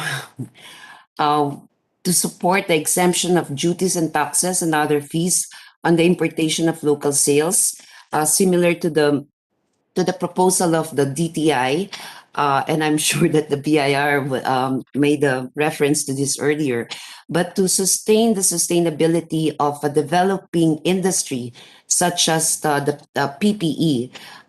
These are repurposed firms. We're not really making this, so we made the investments. So we would like a gestation period and exemption on duties and taxes and other fees on the importation of local raw materials, fabrics, components, and even equipments used for local production of PPE. This would be, we're looking at a period. I know there's incentives is not forever, but if we could propose the refinement that if the government can look into an incentive period similar or similar to the incentive periods proposed in CREATE, so that it's we're looking at 7 to 10 years, similar to what BOI also DTI mentioned earlier. Third pillar of our request for refinement is the build and support the strategic national stockpile. Okay. This is also similar to existing legislations in the United States, in Thailand, in Japan, and Taiwan, wherein they are building their own strategic national stockpile program. We're looking at a 5-year evolving supply, meaning at any given time, if item number 1 in your key point, buy only Filipino made, at any given time, a pandemic strikes again, that the government needs it, the supply is available in the Philippines. So we propose this as part of the enhancement into the existing bills. And last but not the least, Mr. Chair, is the Pandemic Protection Act to be valid for at least 10 years. And this would give us ample gestation period to really develop the industry into a sustainable PPE manufacturing setup that could address national security and ensure health security by providing quality PPE materials that conforms to standards. Thank you, Mr. Chair. Thank you, ma'am. So that is also the presentation now of CPMP. One presentation lang, tama po Yes ba? po. Yes po. Yes. Okay. So, page position paper. Yung 10-page position paper ng CONWEP as well as the CPMP, can we give a copy, ma'am, if you don't mind, can we give a copy to all the government agencies still preparing their position papers para they can react? Pwede po yan with your permission, ma'am? Yes, Mr. Chair. That would be ideal if it can be distributed. Thank you.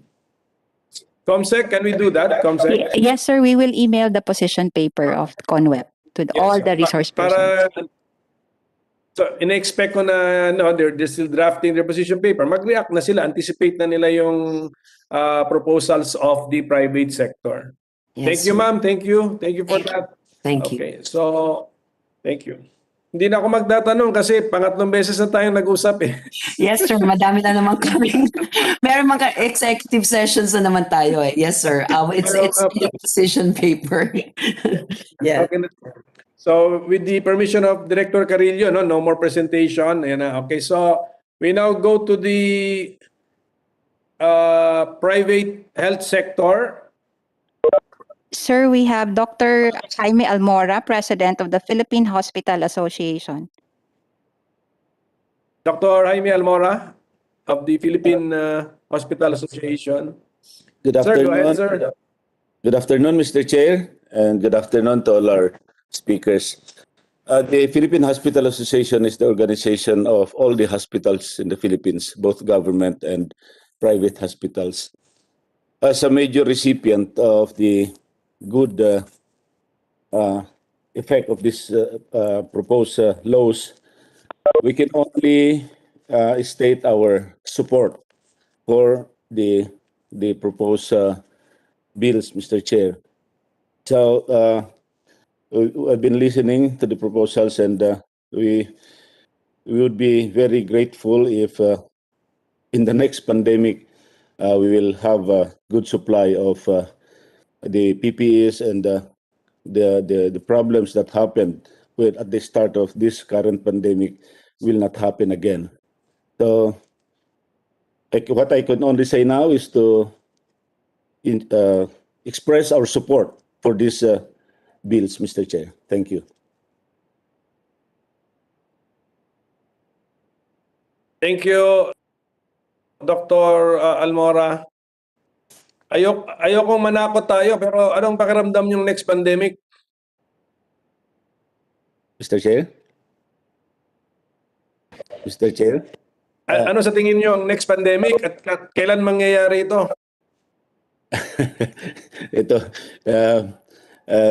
Ito nga ang parating na naman, itong variant, Mr. Chair.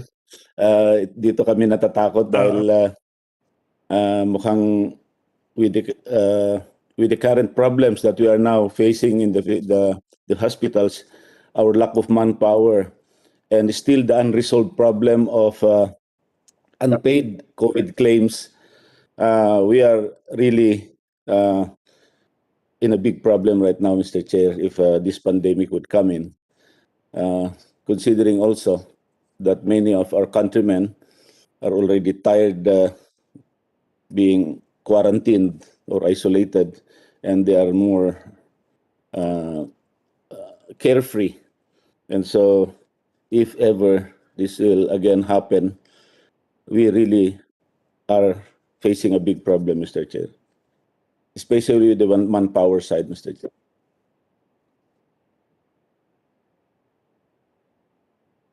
We are still focusing on the current pandemic. Bale, talagang hindi pa talaga tapos. Yung Doc, you said unpaid COVID claims. Kanino address yung request ninyo for immediate attention to this unpaid COVID claims? Anong ahensya po yan para lang for my information? Sa PhilHealth po, we have been telling them about the problem, pero apparently medyo mabagal lang po yung pagbayad. Nasa 15% pa lang yung payment ng ating mga COVID claims since March 2020. Kaya wala rin kami pambili ng PPE. Pambili rin ng PPE. nga. Sige, Doc. Thank you. Thank you, Doc. Next would be the Pharmaceutical Healthcare Association of the Philippines. Yes, Dr. Beaver Tamesis is here. Doc, you want to say something sa 4 measures? Yes, good afternoon. Thank you very much for the opportunity to share our views on the highly important Senate bills being considered today. The PHAP, composed of research-based providers of innovative medicines in the country, We support the measures that aim to strengthen the pharmaceutical industry as one of the ways by which we could ensure the readiness of the country against future pandemics. And my opinion regarding your earlier question about when the next pandemic will be sure that something else will happen within the next 20 years. That's pretty much what's been happening with the first SARS and now this particular SARS, not to mention MERS that happened in between. The COVID-19 pandemic has really highlighted the need for a robust and agile pharmaceutical system in the country that should be able to provide the latest, most innovative medicines and vaccines for unmet needs, including these emerging public health threats. Due to reinvestments into research and development, we've been able to come out, the industry has been able to come out with vaccines within a span of less than 18 months. We have repurposed multiple treatments so that we are now better able to manage actual COVID-19 cases that have become moderate to severe or even critical. We've received emergency use authorization to make COVID vaccines available when other vaccine candidates are also still being in advanced clinical trials. Moreover, other members of our industry association are involved in development and supply of therapies approved or being studied as potential COVID-19 therapies. In fact, the Philippines has multiple different types of clinical trials ongoing right now to study these treatments and or vaccines. While we have these, we could all have more. Of all the research and development companies involved in the development of COVID-19 treatment and vaccines, only a handful have local offices, most of whom are members of PHAP. Imagine the impact to access to medicines and vaccines needed for a pandemic if we had more research-based companies present already here in the country. Even before the COVID-19 pandemic, the Philippines needed to do much more to be able to access innovative medicines. A 2019 study reported that out of the 166 innovative new therapies registered in the US and the European Union, only 20 were registered here in the country with a delay of up to 27 months. On top of these, some companies have left and some innovative products withdrawn even at the height of the pandemic because continuing to do so would amount to operating losses brought about by some price regulations being imposed. We do appeal for an enabling environment conducive to innovation, research and development, and clinical trials so that we can retain those already present and attract more research and development companies to ensure a sustainable pharmaceutical supply in the country to make the Philippines pandemic-proof. This has been always our advocacy from the beginning of the pandemic and even before. And PHAP would like to express our sincere gratitude to the initiative of the senators, particularly the authors of these bills, Senators Marcos, Pangilinan, Recto, Ontiveros, and De Lima. We do support the requirement to conform to high national and international standards, of course, and of course the incentives given by taxes and duties to help make available medicines and vaccines for use in future pandemics. We are in the process of working through the roadmap for the pharmaceutical industry, working with the DTI and working with our local counterparts. So hopefully within the next few months, we should become able to come out with a proposal roadmap that will give us a vision for how we can actually ensure that we have a robust pharmaceutical industry in the country. It is estimated that if all stakeholders work together, the pharmaceutical industry will be able to scale up and manufacture enough COVID-19 doses for all adults by the end of this year. However, those doses are not reaching everyone as vaccine nationalism persists. An example of this was when India restricted its exports of critical supplies and stockpiled for their own use. Other countries who needed it were deprived of these life-saving products. Remdesivir I think, is a very, very good example of what happened during the last couple of months. It almost dovetailed with the time that we had our severe surge back in March and April this year. Instead of relying mainly on stockpiling, we do recommend that a reliable country-level forecasting and negotiated procurement be considered to also secure supplies in anticipation of surges and future pandemics, while adhering to the principle of equity based on need and responsible sharing of resources. On the development and preference for local manufacturing, we also hope that incentives be in place for the importation of critical products in cases where we are yet to develop the local capability to manufacture these products. We likewise support the proposal related to the exemption from phase 4 clinical trials. Phase 3 already many thousands of patients have been enrolled, and that's where usually regulatory agencies base their final recommendations. Phase 4 is really for additional indications. We suggest that this exemption be extended to all innovative therapies for at all times and not just during pandemic periods, consistent with global best practices na ito. The HTA process should also be able to be free to select which type of assessment or evidence to undertake and not be limited to just phase 4 clinical trials alone. We also recommend that the proposed measures include the provision on regulatory agility and flexibility. During this pandemic, working with our regulators, we've seen how the FDA, HTA, Bureau of Customs, BAR have worked tirelessly to make available innovative COVID-19 vaccines and therapies, instituting flexibilities without compromising quality and safety. We saw that live happening in front of us. This provision will enable regulators to identify and remove trade barriers, avoid bottlenecks, and further facilitate the movement of critical supplies to save lives. Finally, we do recommend the creation of a technical working group comprised of public and private stakeholders that will work together for the creation of the IRR and implementation of this act. PHAT, representing the innovators, is willing to be part and parcel of this technical working group as part of our whole of society approach. Moving towards a sustainable future, we do hope the Senate will continue its work in building an environment conducive to innovation by formulating policies that strengthen capabilities for advanced science, technology, innovation, support and incentivize innovation, and foster an environment for public-private partnerships to prosper. For example, technology transfer collaborations between companies have been happening since the beginning of this pandemic, even till today. There are about 300 partnerships globally, and these collaborations have been successful in increasing production from 0 to 2.2 billion COVID-19 vaccine doses in May and 11 billion by the end of the year. So again, thank you very much for the opportunity to speak to you today and your kind consideration of our position. We do look forward to closely working and collaborating with you as we navigate our way out of this pandemic and future-proof our country. Thank you.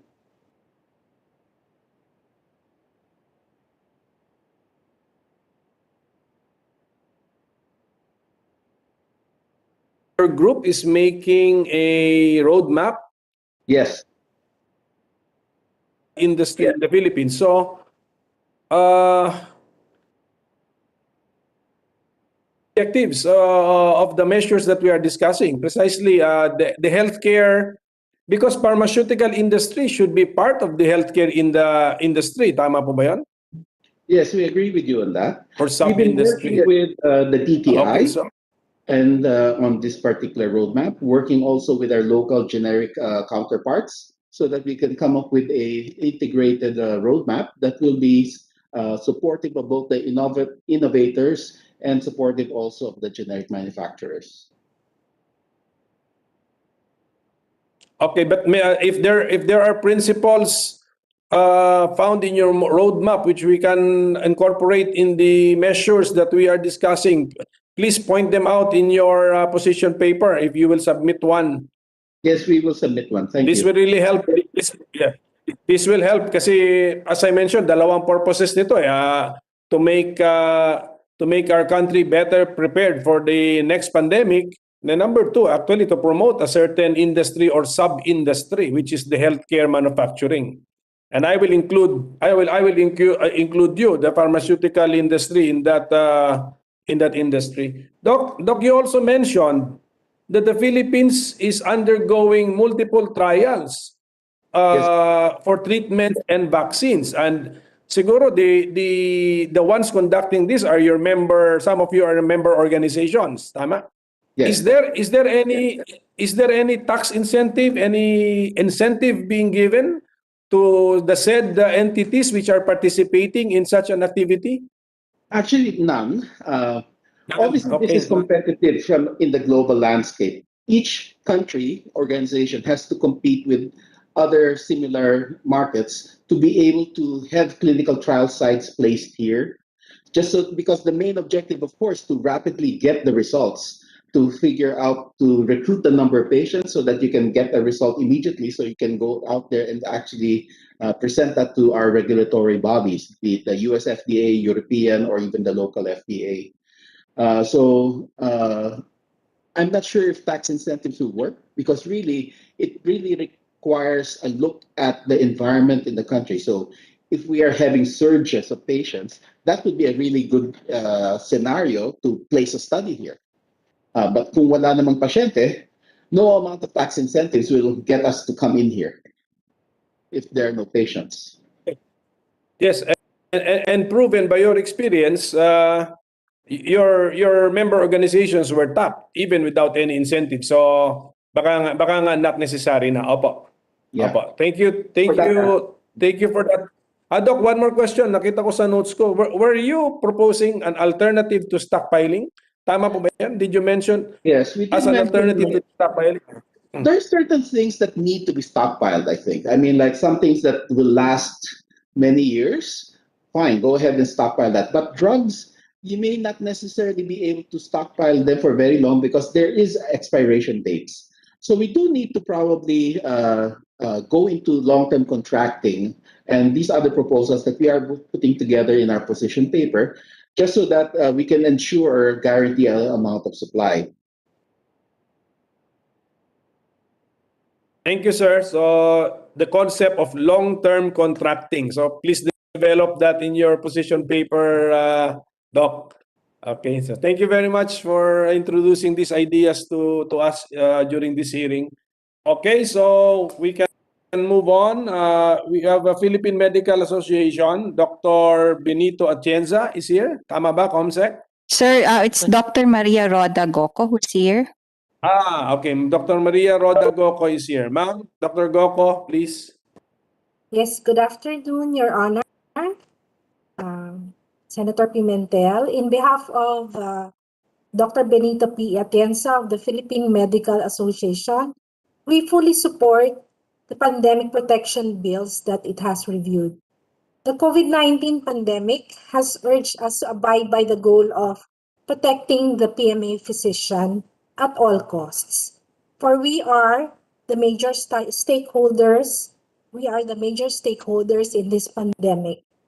We treat patients, we use the PPEs, we consume all the drugs that we prescribe for the patients. And as Dr. Tamesis has somewhat alluded also to, we are all included in the trials of the drugs that are being used for this pandemic. We are obliged to report all the trials and we are obliged to submit reports for all these trials. But as we said, we have no tax incentives in all of this. In the beginning of this pandemic, we supported the purchase of imported face masks, face shields, PPEs, with consideration of good quality and viable protection for our physicians based on international standards. We do not have our own standards yet. It is very timely for us to consider our local industries in this venture. We must consider the proper classification and monitoring of quality medical products that our government should regulate. We appreciate this move and we will submit a detailed proposal for a matrix that we will be made ready as we review further substitution or combined bills for this. Thank you and good afternoon. Thank you, Dr. Goco. And thank you for all the hard work and sacrifices of the members of your organization. Kumusta na po kayo? Kumusta na po ang moral ng ating mga members po ng PMA? It's really way down. Talagang It's very sad. The scene is very sad for the present times. Especially, we're really very scared of this new variant.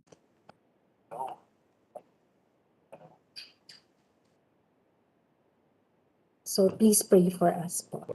Thank you, Doc. Thank you for hearing that. And at least galing na po sa doktor yung nagsabi na they are very much concerned or worried about this Delta variant.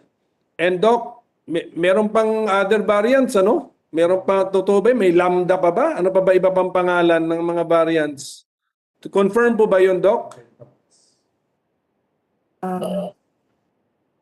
Yes, there are, I think, a couple of cases already down south, especially in the gateway of Indonesia, sa areas na yon. And I don't know how fast it is multiplying like in the United States, as it multiplies tenfold every day. So,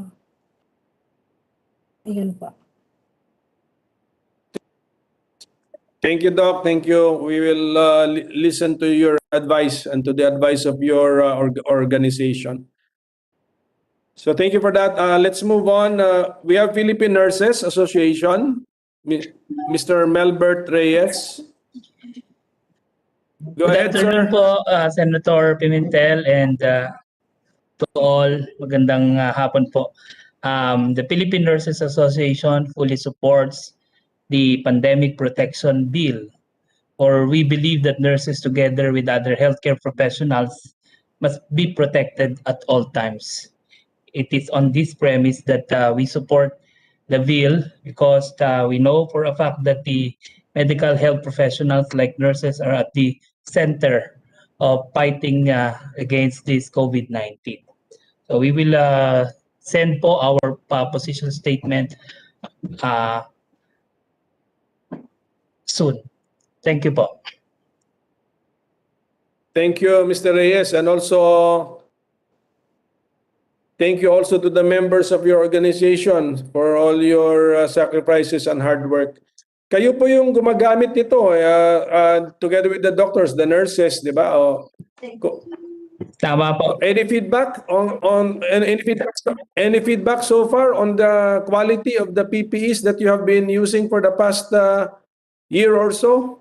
Well, Senator, magkakaiba po in different institutions. There are institutions who really uses yung quality with the high standards of PPEs, but there are some po talaga na nagrereklamo that they reuse PPEs, po. So we wanted sana that this matter should be addressed para po safe naman ng ating mga nurses and other healthcare professionals. Yung malaking gap sa quality na kinikwento mo, these are in the private hospitals. Or malaking gap din ba sa quality na ginamit sa mga public hospitals? There are some complaints po even with the government hospitals. Government hospitals. Yes. Oh, okay. So I think that is worth pursuing, sir. Kung pwede nyo ma-interview yung mga members ninyo dyan. Kasi if the procurement is centralized, di ba? 21 billion na yung report sa atin na procure, centralized.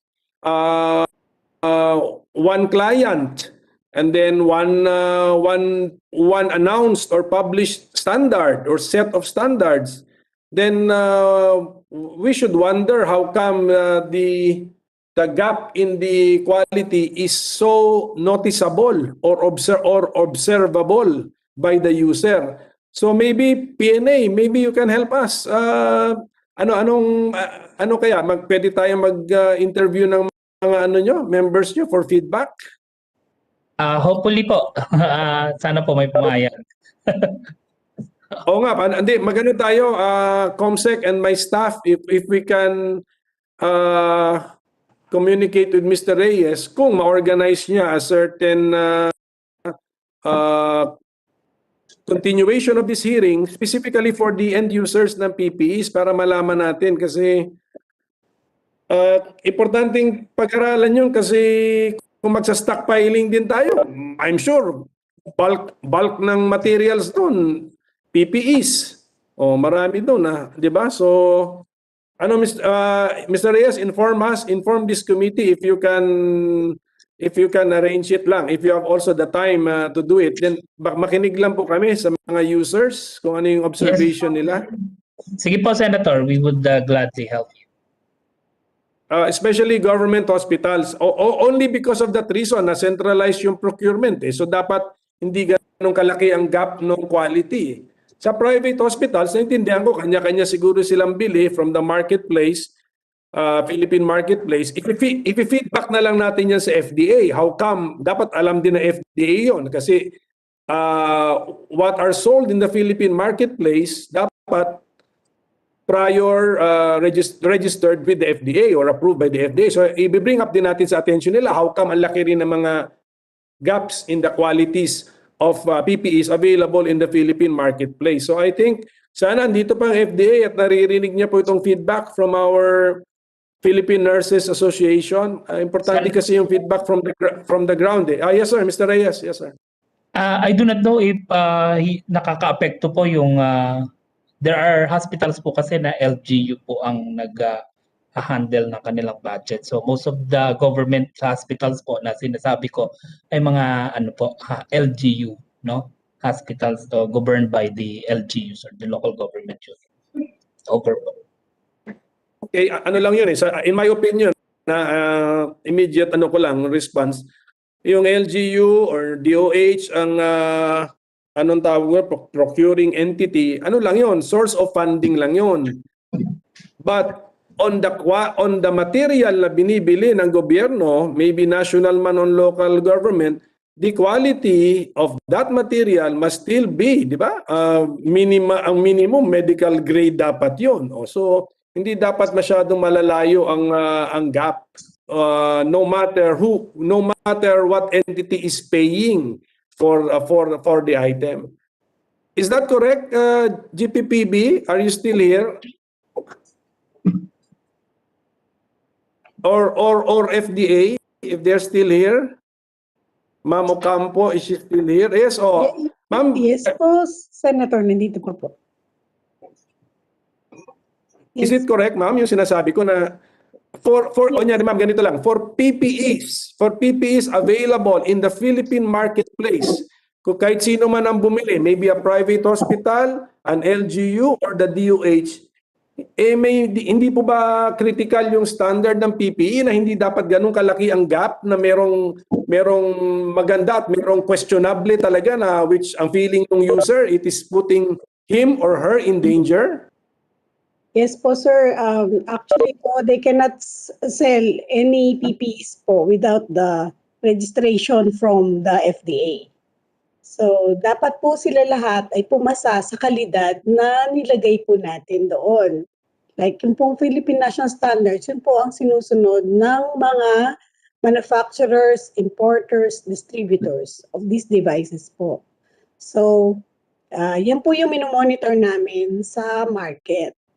Hindi lang po masyado yung sinasabi po ni Sir dito na sa local government hospitals po. Pinupuntahan po yan, hindi lang po masyadong makukuha doon kasi kung pupunta po doon ang taga-FDA, ang pupuntahan po niya ay yung parang pharmacy doon. So doon po kami makakabili, doon lang po kami makakapag-check.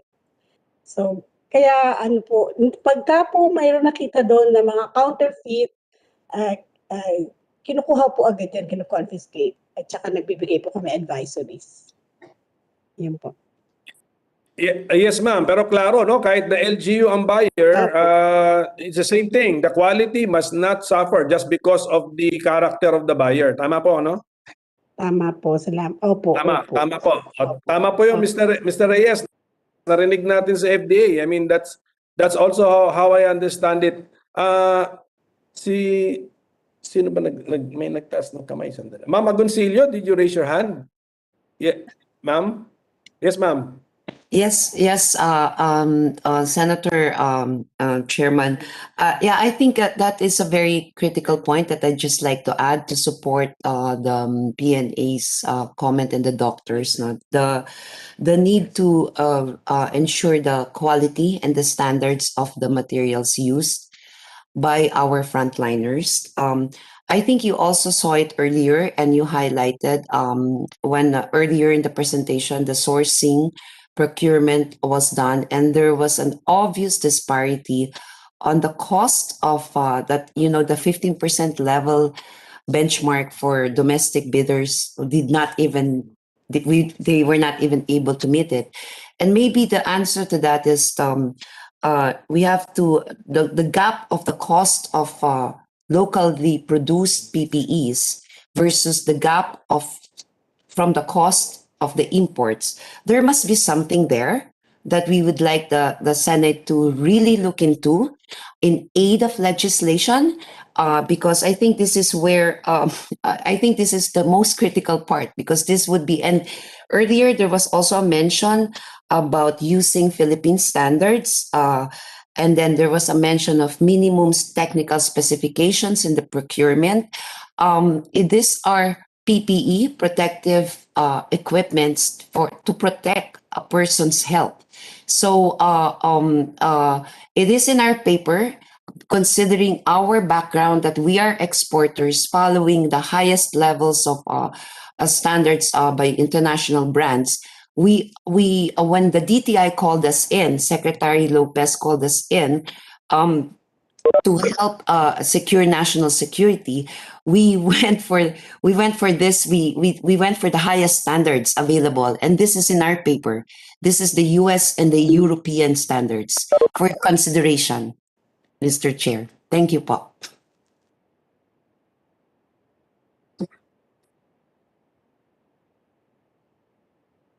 Doon po ma'am sa feedback from the nurses of the great disparity in quality of the PPEs that they are using. Miss Yan? Sorry, I wasn't able to hear the earlier part of the question, but with regard to the feedback as to the quality, when it comes to the procuring entities, as mentioned earlier, we refer to the minimum technical specifications, but it does not necessarily mean that it should be the minimum or the lowest technical specifications available in the market. It would be up to the procuring entities. So whether it would be the local government hospitals or the DOH to set the specifications, the technical specifications that would meet their needs. So it would depend on what or where they will use the PPEs, for example, and then set the technical specifications therefore. So it does not necessarily mean really that it should be the lowest tech specs available in the market. So if we need high grade, medical grade, or whatsoever, then we have to set it in our technical specifications as procuring entity. Thank you, ma'am. Thank you. ComSec. Yes, sir. I think we have asked all of the resource persons present this afternoon to share their thoughts. Yes, sir. All speakers have spoken, sir. Because we opened up a new idea worth pursuing with Mr. Reyes of the PNA. We will pursue that idea, and in the meantime, so it's already 3:26 p.m. I think I want to congratulate everyone. I think this is a very time efficient hearing. So we have used our time properly. So congratulations to all of us, and thank you for your participation. But I will suspend lang the hearing so that we can pursue that a possible future hearing exclusively with the PNA, our nurses, the users of the PPEs, if they can share with us their experiences. Kung ma-arrange lang po namin. So, ComSec, do we suspend? And in the meantime, so as not to waste time, can we start the technical working group to harmonize the 4 versions plus the 5th bill of Senator Angara? So we can come up with one pandemic protection bill, which at the same time should promote our healthcare manufacturing industry. So COMSEC, we will call for a technical working group. Yes, sir. Yes, sir. We can do that, sir. Okay, sige. So, yun ang gagawin natin. No? So, the chair now calls for a formation of a technical working group. We will invite all those interested in helping us harmonize the 4 to 5 bills. And then we will suspend our hearing and pursue second hearing if we can arrange it with the Philippine Nurses Association. We will inform everyone if such a hearing should take place. Okay, so ganun na muna. COMSEC, is that a good disposition of our hearing this afternoon?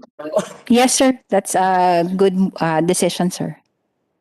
Okay, so we have reached I think the point where we have exhausted our discussion. Anyway, ang usapan naman natin, you can always supplement what you stated this afternoon in written position papers, which is always welcome for this subcommittee.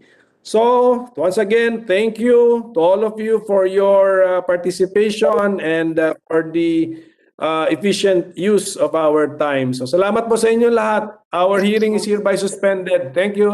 Salamat po.